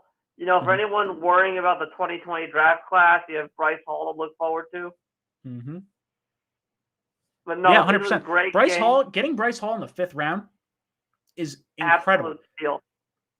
Oh, it's saving that whole draft class right now because Becton's not, obviously hurt. And then Mims can't see the field. And then basically everyone else, Mims or Braden Mann's hurt, so you're not getting him even punting the ball. If it wasn't for Hall, that 2020 draft class would sting just a little bit more. Yeah, but no, I'm looking forward. Next week is the Falcons are not a very good team. You got a large contingent of English Jets fans. Mm-hmm. Defensively we can play like that. If the offense can start out strong for once, looks like another good game. And then, there's a good chance we can leapfrog the Patriots because they got the Cowboys coming up during our bye week. And Dan Quinn wants payback for 28-3. Oh, yeah, well, we weren't part of 28-3. I mean, I think he wants the Cowboys defensive coordinator, is Dan Quinn. I got you. So, he has that. He has that game circled. So he's trying to dial it in, dude. I wouldn't be surprised. Would you? I mean, Bill Belichick handed you your most humiliating moment of your NFL career. You don't think you want to put one on him? I would say you'd definitely want to do that. But isn't Quinn in Dallas now? Yeah, that's what I said. During our bye week, the Patriots play the Cowboys. So they're going to I see what you're saying. Look, we play the Falcons. We can win that game. The Patriots play the Texans. The Dolphins play the Buccaneers. I get what you're saying. You're saying the Jets could creep back into this whole division race, possibly maybe a wild card race. I'm saying they could leapfrog the Patriots. I don't know about the Dolphins because the Dolphins have an easy week 5. They have an easy game after during our bye week, so they'll probably stay. They'll probably win that one. So they'll probably have the 2 wins go. But I think we could easily leapfrog the Patriots, Going into that game, we could leapfrog them and then put them down very easy. It would feel so good to go into New England and get a victory after they came in and put us down the way they put us down on our home opener. Well, I'm going to make sure they keep as many few home wins as possible. Oh, absolutely. Right. I'm just hoping. I just want to see continued competent quarterback play. If we see that, the wins will come. So I'm not getting too far ahead of myself here. I'm still thinking, I'm probably on the 6-win train. I think is where we're probably going. They got the first win out of the way. So that's the hardest win. So everything, all the pressure is off, and now it's just about playing football. Oh, 100%. Vinny, I love you so much. Thank you so much for calling in. I'm going to get some more calls. You've been ejected from the cockpit. Words. I keep saying this, but I got to get the chicken back. I miss the chicken. Call-in show is not the same without the chicken. Uh-oh. Who we got? Call from Chris from Florida's calling in again. What's up, Chris? I just got to keep showing some love, man. What's going on? I love it, dude. I just, you know what, man? I was watching, and you know what? I feel like I want to be an inside reporter. So there's been news about Marcus May, and I want to talk about that right now. So let's talk about it. Marcus May is. It comes out today that he got a DUI back in February. How does this affect Marcus May's future with the Jets? Do you think that impacted the way we had negotiations with him, contract-wise? Does it hurt his trade value, or if you were on the trade train with him? Talk to me. What are you thinking about Marcus May? I have to agree with that. And I think what is going on here is because since we are just now hearing about this, and this has been since February, I think what's going on is his agent is trying to hint out that maybe the future with Marcus May and the Jets is no longer, a thing. So, and my only hopes from this is we can really hope that the coaching of Robert Saleh can push Ashton Davis to be the type of safety that we hope he can be. And then, of course, looking forward to the draft with Joe Douglas and his team I don't want to see Marcus May go, but you just hear from the tone, even from his reports and his interviews, it doesn't seem like he is as much of a fan of the game as he used to be, you know? Yeah, and look, I can understand it. When you get slapped with the franchise tag and you're making $10.6 million a year, you're thinking, okay, you know what, $10 million contract, they wanted to get me for a steal. I should probably be able to get more than this. I just watched Jamal Adams get a contract. I watched Budda Baker, who was picked just ahead of me, get a big contract. I should deserve some type of big contract. And to see the Jets come back and reportedly offer 20% lower than what the franchise tag was, that was a straight slap in the face. Whether they had knowledge of the DUI or not is irrelevant. I think it's a slap in the face either way. I would venture to guess, based on how May's agent came out and said, oh, he'll be healthy right at the trade deadline. I think that is the tip of the hand. I don't think Marcus May is on this team after the trade deadline. Agreed. And what I think is, and honestly, my perspective is Joe Douglas should take effect of this as soon as possible, knowing that he has him under a franchise tag, because of course right after this all you can do is either hit him with another franchise tag, which would probably be a waste in my perspective, or you see him walk and join a team. So if during the trade deadline someone does make a pretty good offer, I would hope that Joe Douglas takes it, because that's just another possible pick, or even to trade a decent player that could help on the offensive line or even on the running drive.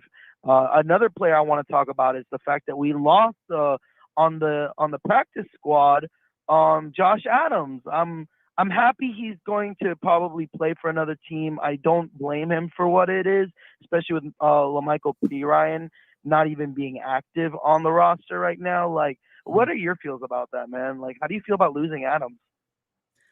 I'll be honest, I'm not that banged up about it. I actually didn't realize he didn't sign with the practice squad. I'll be honest with you. Because when I'm looking at Coleman, he understands the offense. I had someone compare him to Frank Gore, and I just don't get that, because through 3 weeks of last season, Frank Gore had 75 snaps. Tevin Coleman through the first 3 games had 15 snaps. So I don't mind Tevin Coleman. I think he's a well-rounded back that provides value right now. I think Ty Johnson has played better than Adams over a longer period of time. And then obviously you got Michael Carter and Perine, who you drafted. I think Carter seems to be the lead back of the bunch. It seems like he'll be getting the lion's share of touches, which I do really like to see. So as much as I like Adams, and I wouldn't have minded keeping him on the practice squad and holding on to him, your NFL career is short, and if I don't want to call it a crowded backfield, but if our depth at the running back position allows him to maybe find an opportunity with another team, I'm okay with it. It doesn't feel like some of the previous years where we let like a Woodhead go, and it felt like that was the wrong move, and he winds up doing well in New England. I don't get the same feeling with that. I mean, maybe I'm wrong. How did you feel about Adams leaving? I didn't. I understood it just because we saw during the preseason how he was being very effective. He was making some catches and also even some runs down the field, especially. And we do have to remember this was preseason, and we were going against second stringers and third stringers and such that. And I get a little bit from later last season. He was showing a lot of depth. I'm just really glad to see someone of his caliber who could be like a second running back for a team is seeing some potential, because I was surprised to find out that Carter really was going above, and even La'Mical Perine with his injury history. But I think what the reporter's saying, that because La'Mical Perine was a draft pick and that Adams was a free agent, like they would have rather have stuck with a draft pick, even if he was a little injury prone. My only last thing is, from the past 4 games, man, I got to be honest with you. Van Rogen is really starting to tick me off, man.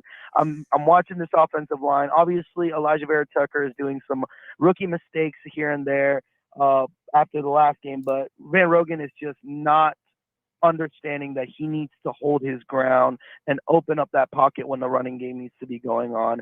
Because I'm seeing him get just single teamed, and then I see McGovern having to pick up for him, and then it's making McGovern slack off. Those are my last thing I want to ask you. How do you feel about that? Dude, Van Roten drives me up a wall. When he threw Wilson under the bus last week, I was like, all right, I'm done with this guy. And then I'm watching this game, and I'm like, okay, you know what? Pass protection's holding up pretty well. And as soon as I'm thinking that, there's a stunt up front, and I see Van Roten go running, and there goes his guy, sacking the quarterback. I'm so done with Van Roten. I think he is a depth piece at best. I do not want him starting at right guard this time next year. Yeah. I think all of us were probably on the same page going into the season, thinking that he was probably going to be the weak link on that offensive line. Yeah. I think he's great as a backup, if anything. And this is where I bring up, if Marcus May is not going to be in the future and we have him currently on a franchise tag and somebody really wants him, we could possibly trade him for somebody who could be a much more better starter or even an up-and-coming starter and can just have Van Roten as the backup, you know? Anyways, man, much love. Go Jets. Let's go. Here we go. J-E-T-S. Jets. I love it, Chris. Thank you so much for calling in. Eddie DeJesus drops in. DeJesus. Sorry. Drops in with a super chat, says, I don't think the Jets lose another game this year. 14-3, baby. You're damn right. 14-3. That's where I want to see our Jets headed. And with that, I'm going to step aside for a brief moment to acknowledge some sponsors. I'll be right back to your calls right after a word from these guys. Want to get an advantage over your sportsbook? You need to download BetQL, the only app you'll need to make smart bets. Their Best Bets computer model scans over 350,000 unique bets per year to give you the best bet recommendation for every game across all major sports and gives you the reasoning behind why you should place the bet. Their model covers everything from spreads, over-unders, and player prop bets. Don't want to use the model and prefer to do your own research? BetQL has all the necessary tools for your research needs. There's sharp data so you can see who the pros are backing, line movement so you can jump on betting opportunities in real time, team summaries highlighting previous success against the spread and over-under, and team lineup breaking news and injury status updates. Plus, you can save all your picks in one place to track your success and winning streaks as well as view your rank on their leaderboards. Head to the App Store or Google Play Store now to download BetQL. You can also head to try.betql.co/jetstalk to get started now. Enter discount code JETSTALK at payment checkout for 25% off any of their subscription offerings. You can find all this information in the description of this video. Make sure to check out their BetMGM offer in the description in order to receive a free year of BetQL. Also check out their sportsbook offers page if you live in any of the eligible states to claim free offers upon signing up for one of the many sportsbooks listed. Don't miss out on your chance to beat your sportsbook this football season. Dominating your fantasy league? Prove it. Shaping up to be a great game between these two teams, there's no telling what might happen. Enhance the game with 3 easy steps. Predict, compete, and win. Start now and play your first $20 risk-free. Only on WinView. Boys and girls, the phone number is on the screen. Reach out. Touch me. No, don't touch me. But call me. I want to hear your voices. Talk to me. Tell me about the love. Jonathan you from have for our Albuquerque. Jets. Brother, welcome to the cockpit. Hey, I'm excited. I've been up at the front of my work trying to get in all day. Say that again. Sorry. I've been sitting in the front of my work all day trying to call to get in. I'm glad you got in, brother. Talk to me. How you feeling about today's today's Victory Monday? How are you feeling? Feeling amazing. I feel amazing about Bryce Hall, the Quincy Williams and Quentin Williams brothers. I mean, I know 100%. AJ Brown and Julio were out, but Bryce Hall was playing out of his mind. Dude, the Bryce Hall draft pick was so great at the time. I remember watching it with Green Bean. Green Bean lost his marbles. He's like, this kid's going to be legit. And we're seeing this come to fruition. And I just cannot tell you how excited I am to see a cornerback that is really not getting paid a whole heck of a lot of money performing the way he is right now. Right. Yeah, no, it feels amazing. And all the young talent we got on the team. And I mean, even with Marcus May out, our defense was playing like that. So that makes me feel great. I mean, obviously, there was no holes being made by our backups because they weren't exploited by it. Yeah, no, absolutely. And offensive line-wise, issues on the running game. Pass blocking-wise, very happy with what we're getting out of the offensive line. Now, do you think Makes that me they will nervous be for able Beck. to figure? Sorry, say that again. That it kind of makes me nervous when Becton comes back. Now, do you think when Becton comes back, the pass blocking is going to take a step back? Because it's one of those weird situations where Becton is really good at the run blocking side of things, where you could just bulldoze between him and Vera Tucker. But the pass blocking may not be what we got from Fant. I think the upside is certainly there. But I can understand where that may be a little bit of a concern. And the continuity itself just looks way better as soon as he came out in that first week of the game. I mean, you hate to see it because he's such a beast, but when your whole line works better without you in it, it's like, it sucks. You just want to get him that time because that's hard to pass on a generational talent like that. He just doesn't work in your system or something like that. That would be brutal if that whole draft class basically doesn't fit this new system. You're basically punting on Becton, which I feel like the muscle and the strength is there, so you can make that work regardless. Like, I mean, if he gets injured, then there's only so much you can really do. But I think Becton is a hit. Mims may very well be a miss because of the system. Ashton Davis, I feel like has the talent. He's just got to stay on the field. Zuniga, that's a miss for me. Morgan, already off the team. Clark hasn't played it down. That sucks. P. Ryan doesn't feel like he fits this system. Man, obviously fine as a punter. Hall, obviously fine as a cornerback. But that draft, because of the system switch. Already too. Yeah. No, you can't take a quarterback in the 4th round and just lose him after a year. Like, that should be a guy that is your backup quarterback for the duration of his rookie contract. Exactly. At least the rookie contract. At least that's just it's terrible. Yeah, I don't know what the answer is because it doesn't feel like we have our backup on the team. And I'm okay with that because if Wilson goes down, I'm not expecting playoffs with Wilson. I don't need to be wasting money on a backup quarterback for to try and win games. I think where we hurt by not having a backup quarterback is not having the experience to talk to Zach on the sidelines. And I think that's where Coach Knapp was probably going to come in. Like, what's his nuts that played all around the league is not good enough. Say it again? That what's his nuts? The guy that we picked up, the veteran quote unquote quarterback. Oh, Josh Johnson? Yeah, it's such a fake quarterback to have back there. It was just basically to try to get us to shut up about having a veteran. Yeah, it feels like he was brought in because he knows the system and might be able to translate it a little better. I don't know how much that is like a veteran sharing knowledge of like, hey, you just threw an interception. Like, here's what we got to do. Or here's your thought process. Like, here's how you should react to the team. Like, make sure they don't see you pout. Make sure, like, I don't know. I think there's certain things that a veteran quarterback could take you under their wing and have you sort of be prepared for that a coach who may not have played at that level can't do. Yeah, that makes sense. But he just doesn't know all the terminology and he doesn't have the success. It just makes me nervous. Yeah, for sure. I mean, look, if Wilson goes down, I want this to be more about the running game, which now that the running game's not really getting going, it has me a lot more nervous if Zach takes a big shot. Michael Carter. Oh, dude, I like Michael Carter a lot. I think he's going to be good. His ability to just shed tackles and just make run after contact. Like, this offensive line looked terrible this weekend, and he was still making guys miss and falling forward for 3 to 4 more yards.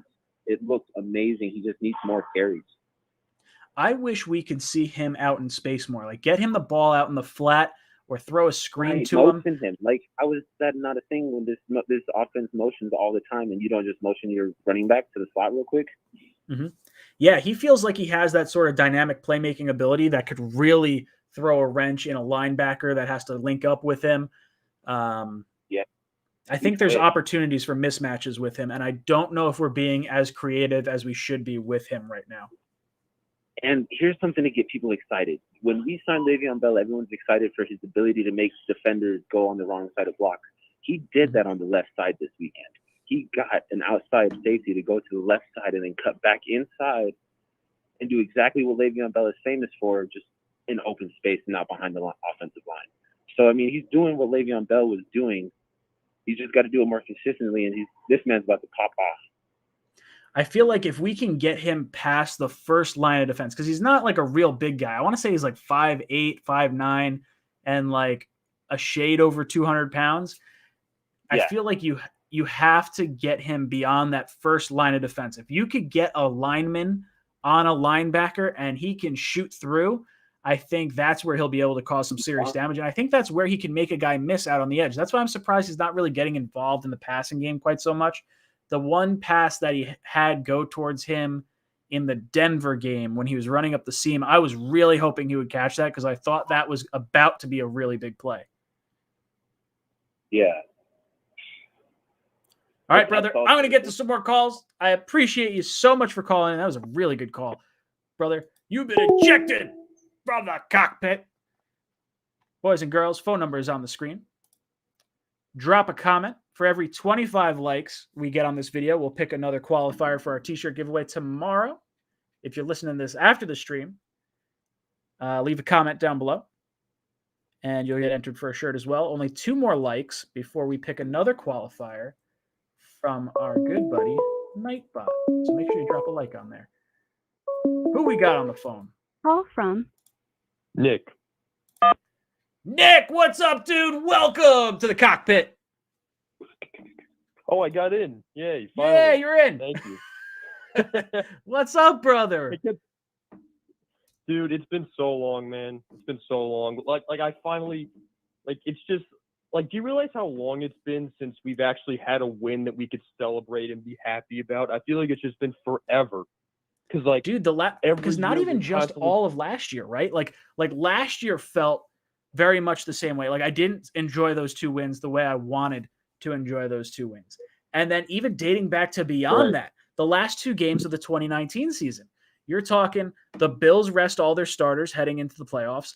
And then the Steelers are playing a 3rd-string quarterback. So you're kind of like, oh, these are like hollow wins. So I don't remember the game prior to the Steeler game that we would have won, but it feels like the Raider game was maybe the last one that I was like, oh, that was a good win. Yeah, it's crazy, man. Like as far as Zach Wilson goes, I don't know if you caught this after the post-game presser, but Zach Wilson, immediately, the first thing out of his mouth at the post-game press conference was the bad plays he made and how he could have easily ended the game with the pass to Corey Davis that he missed on. I don't want to turn this into let's bash Sam Darnold, but Darnold, after every win he had, it seemed like he was just kind of frolicking in the win and not so much being arrogant, but just not really recognizing what he could have done better. And immediately Zach Wilson, I got to do this, I got to do that, I got to get better at this, we got to get better at that, we got to clean up this. It's just awesome that he's constantly trying to get better. I love that. That's what you want to see out of a true franchise quarterback, you know? And you know where I think that comes from? Zach Wilson was bred to be a quarterback from a young age. Sam Darnold in high school was a linebacker. So when he came to us, he might have been playing quarterback for 4 years. I didn't even know that. Yeah, that's insane to think. Don't get me wrong. I was excited that he was playing linebacker before that because he's a big guy. He could take a shot. And the fact that he was able to get drafted 3rd overall after playing linebacker through high school and then switching to quarterback, the talent was there. The upside was there. But when you hear Zach Wilson come out and he says, I should have made that throw. Or my favorite thing that I saw was he's like, hey, I'm up at the line. I knew we were going to get a big play. I saw the safeties kind of cheating in a little bit, and I knew one of the crossing routes was going to get open. That was on the Crowder play where he dropped the ball. And he's like, okay, I know Davis or I know Crowder's going to get open. And as he saw the safety cheat in, he's like, I'm going to Crowder. And he got so excited when he pulled away. McGovern said he thinks he pulled his hand a little bit too quick, and Zach said he dropped the ball too. But he snatches the ball off the ground and whips his head around, and he's able to locate Crowder immediately and just zip that ball in there. That is incredible that he can recognize that pre-snap, because I didn't feel like we got that from Sam. Oh, yeah, definitely. And I don't think I've ever seen this level of arm strength from any Jets quarterback, other than maybe Brett Favre. Agreed. Completely agree. At least in my time watching the Jets. Yeah, the arm strength, 50 yards across his body, down the field, no problem. Maybe a second and a half, just boom. I don't think I've ever seen anything like flick that of a wrist. watching Jets games. It's crazy. Dude, I remember, so I used to have season tickets. I had season tickets for a bunch of years. And I remember after the Jets got Brett Favre is one of my favorite quarterbacks of all time. And I remember watching the Chad Pennington years, and you saw his arm sort of, deteriorate over time. And the first pass I watched Favre play in person, oh my God, that was on a rope.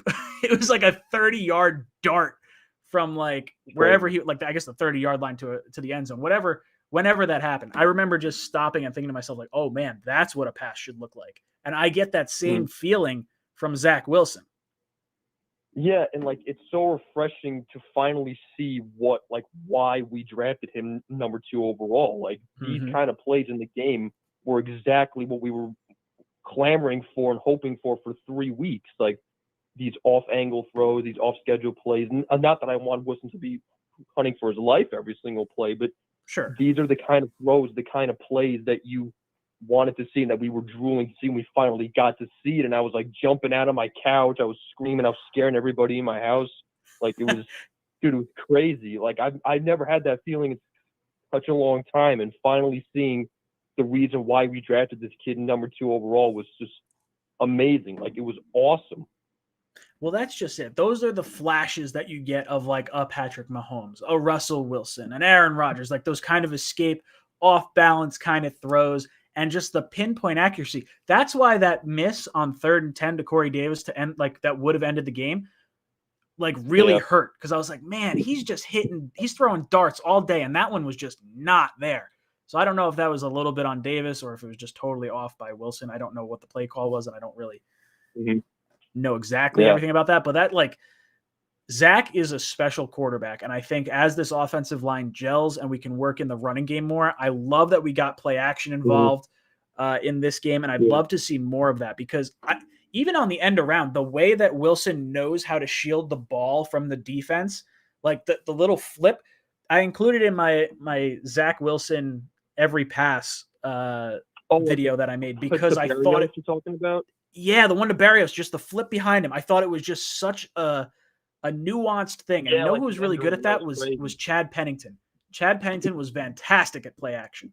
So to be able to watch Zach kind of work the defense that way really made me excited. And also, I don't know if you caught this after the game, but did you hear? I don't know if you watched the post-game speech by Saleh. But Woody Johnson, he came into the locker room and he was like, "This is the best moment of my entire football career." That's what Saleh said, you said? No, Woody Johnson after the game, he was in the locker room. Yeah. And what did he say? He was like, "This is the best moment of my entire football career." Wow. So it's not beating the Patriots. It's not beating the Colts. Yeah, that's very disingenuous or very short-sighted because when I'm thinking Woody Johnson, so he's on the team since what, 98, 99, somewhere in there?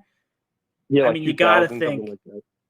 Yeah, I mean, you got to think at least the 2 championship games in 09 and 2010 have to be higher than that.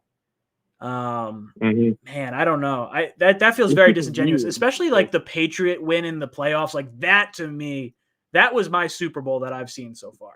I know we didn't go anywhere after that, but man, that felt so good after getting thumped in the regular season and to go back in their house and win that way. That to me is one of the biggest games I've ever seen. Yeah. All right, Jay. All right, brother. Let's get it. I love it. Thank you so much for the call in. Great call in there. Let's see. We got a super chat. John. I'm going to try and say this name now. Hibendal.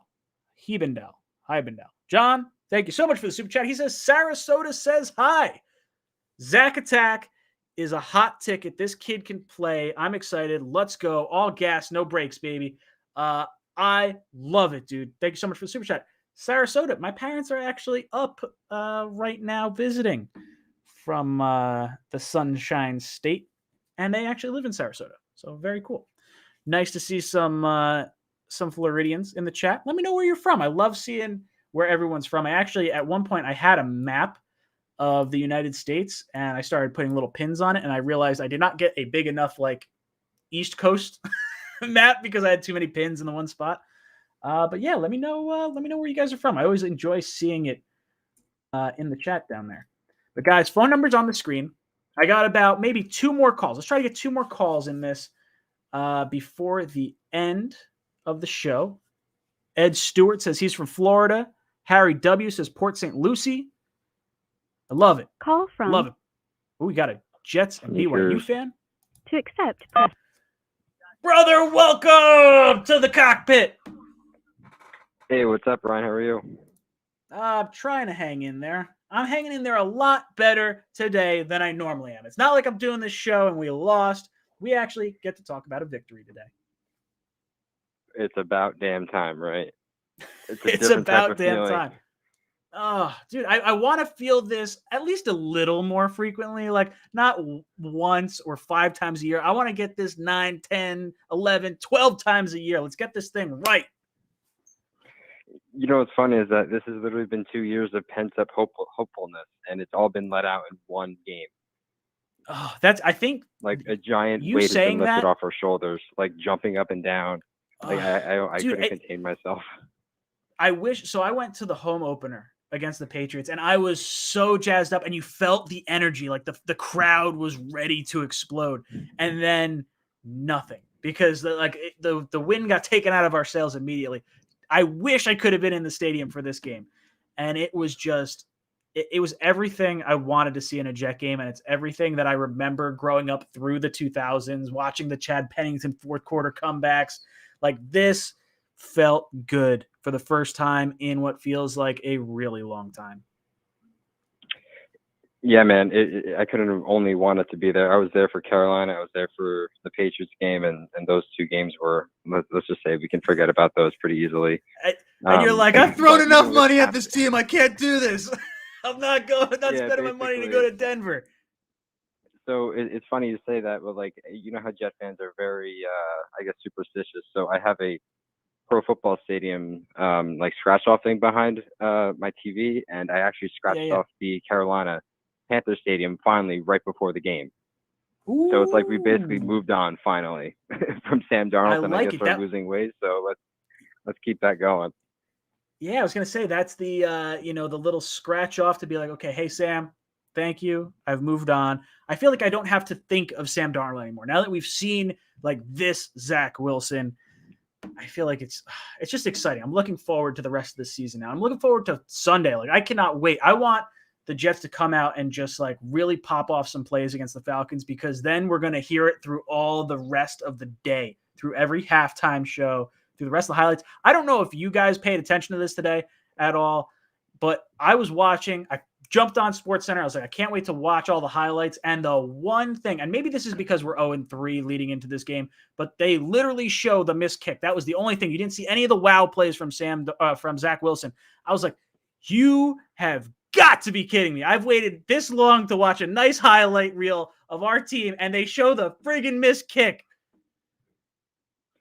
It's funny you say that, because I was doing the same thing this morning, and I was watching the Greeny show, and like I was like waiting for his reaction, and all they were talking about was the Patriots and the Bucks, the Steelers and the Packers, and it was just like one little tidbit where they just like got Greeny's reaction of like kind of a commentary thing, no pictures, no nothing. But we're gonna bring that energy over across the pond, because it's basically gonna be like a home game for us in Wembley. Oh, 100%. You think about all the fans over there. You're talking, they probably, and this is me sort of speculating a little bit, but I would imagine most foreign fans are going to be fans of the more popular teams like the Jets, the Giants, the Patriots, the Steelers, the Cowboys, the Raiders, like those teams. I would imagine the Falcons, who I've tried to do a collaboration with a Falcons YouTuber. I can't find one. There's like no one in the Falcons fan base that has a camera that wants to talk sports. So like, I can't imagine there's many fans across the pond over there. So this should absolutely be a home game for the New York Jets. Yeah, the one thing we need to do, though, is finally start off fast. Like, it's nice to see them have some resilience and everything else. Like, coming in the second half against Carolina, and especially with this game, like keeping them in it with like a dog fight dog mentality, never giving up. But we need to get ahead. We need to see what Zach does with a lead in front of him and not having to just like throw the ball down the field every single time, because we're always playing from behind. Like I get it that get Zach Wilson out in space, get him out of the pocket, throw short throws, this and that. But it's always a lot easier and a lot better to do that when you're playing with a lead, or at least like maybe a score on the board when you first get the ball. We're not down by what feels like three scores. Like I know we were only losing 9-7 how does that change at the halftime. defense? How does that change the defense, right? Like you go now, all of a sudden you have a lead and now they can't run the ball. So it takes them out, makes them one-dimensional. And then now you could get your pass rushers involved. We got 7 sacks in a game that we really did not, hold a lead that long where it felt like they had to get away from the run. Like if the Jets could get up by like 10 points, now we'll get to see exactly what this front four is made out of. Oh yeah, they actually get to pin their ears back and go, because we're always trying to like play it safe, it feels like. And like, can we, God for please sakes, just one time just get off the field on 4th down and win the game instead of giving us like heart palpitations and flatlining? Because I flatlined at least 3 times during that game yesterday.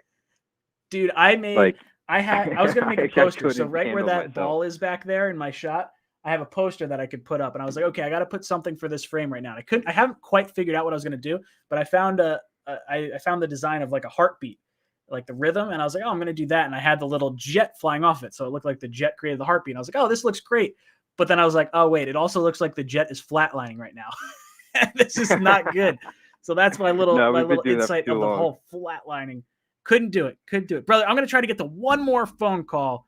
Thank you so much for calling in. You've been ejected from the cockpit. Man, we've had some really good calls tonight. Oh, I've enjoyed that. All right. We got one more caller in me. So I want to hear your thoughts.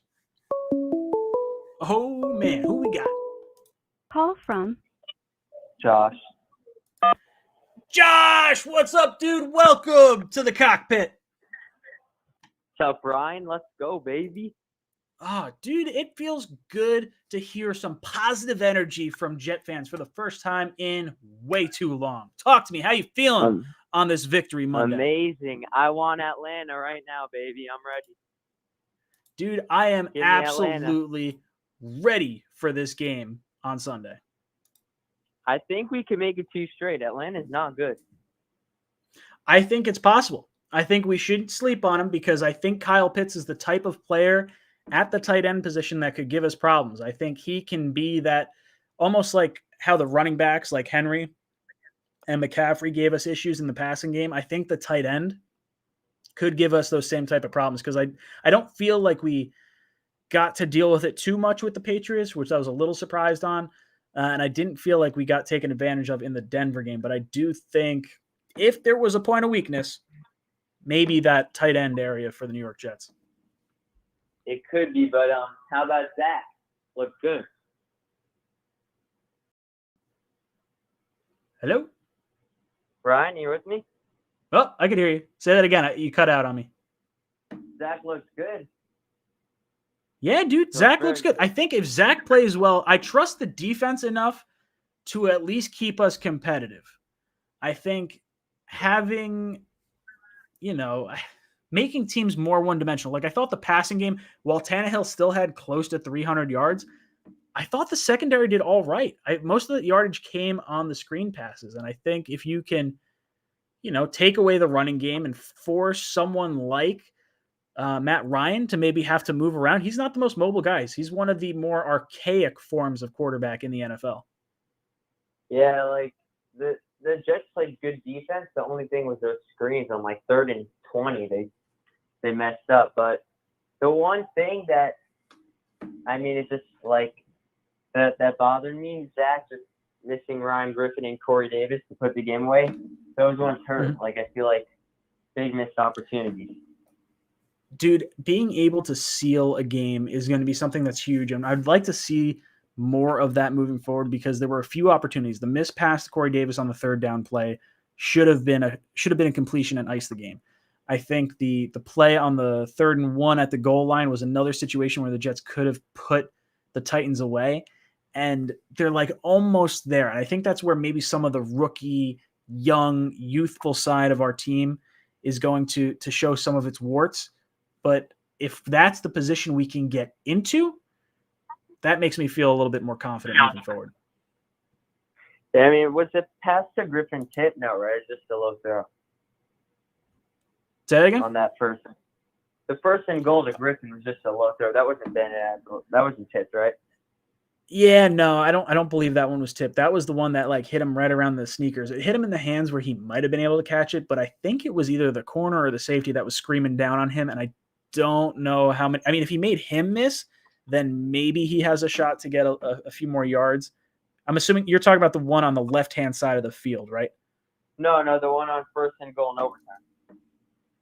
Oh, that was the overthrow out of bounds, right? No, that was the cross in over. Wait, you're talking about the one to Wesco on that? I'm talking about the one to Griffin in overtime. On Oh first God, and no, goal. I don't know which one it is. I've looked at like every play. Oh, you remember that one? No, I don't remember that one at all. Yeah, I Griffin remember wide the open. lob in the back right of the end zone, but it was like more of a throwaway than it was an attempt at a completion. Yeah, I know what you're talking about. Yeah, well, on first and goal, he had Griffin wide open and just threw it at his feet. He said it after the game. He was talking about how there were missed opportunities and how he had Griffin open and threw it at his feet. But I mean, he played well. He's like, I think that was those are was that the same play that Davis was wide open crossing the middle? Was that play, or that might have been the Crowder catch? Right. Crowder had a catch just before that where he got 7 or 8 yards. And set up the first and goal, yeah. Yeah, I think because I'm pretty sure Davis came wide open across the middle, but Zach had already kind of predetermined where he was going with the ball. Davis was wide open, but Griffin was even more open, and he had a walking touchdown. But he missed him. But it's all right. I mean, Wilson played really well. He's just got to make those easy throws. He'll learn. Dude, I love it. Thank you so much for the call in. I'm going to get out of here. It is 10 o'clock, my friend. You've been ejected from the cockpit. All right, boys and girls. It has been a lot of fun. I have enjoyed hanging out with you. I will be back here tomorrow, 8 o'clock to 10 o'clock, with O'Leary and Green Bean. We're going to get some Talking Jets action going on. I want to hear all your thoughts. We want to see you guys in the chat tomorrow. Let's get some energy going. Boys and girls, I will be live tomorrow. I will see you then. This is Jets Talk, signing off. J-E-T-S.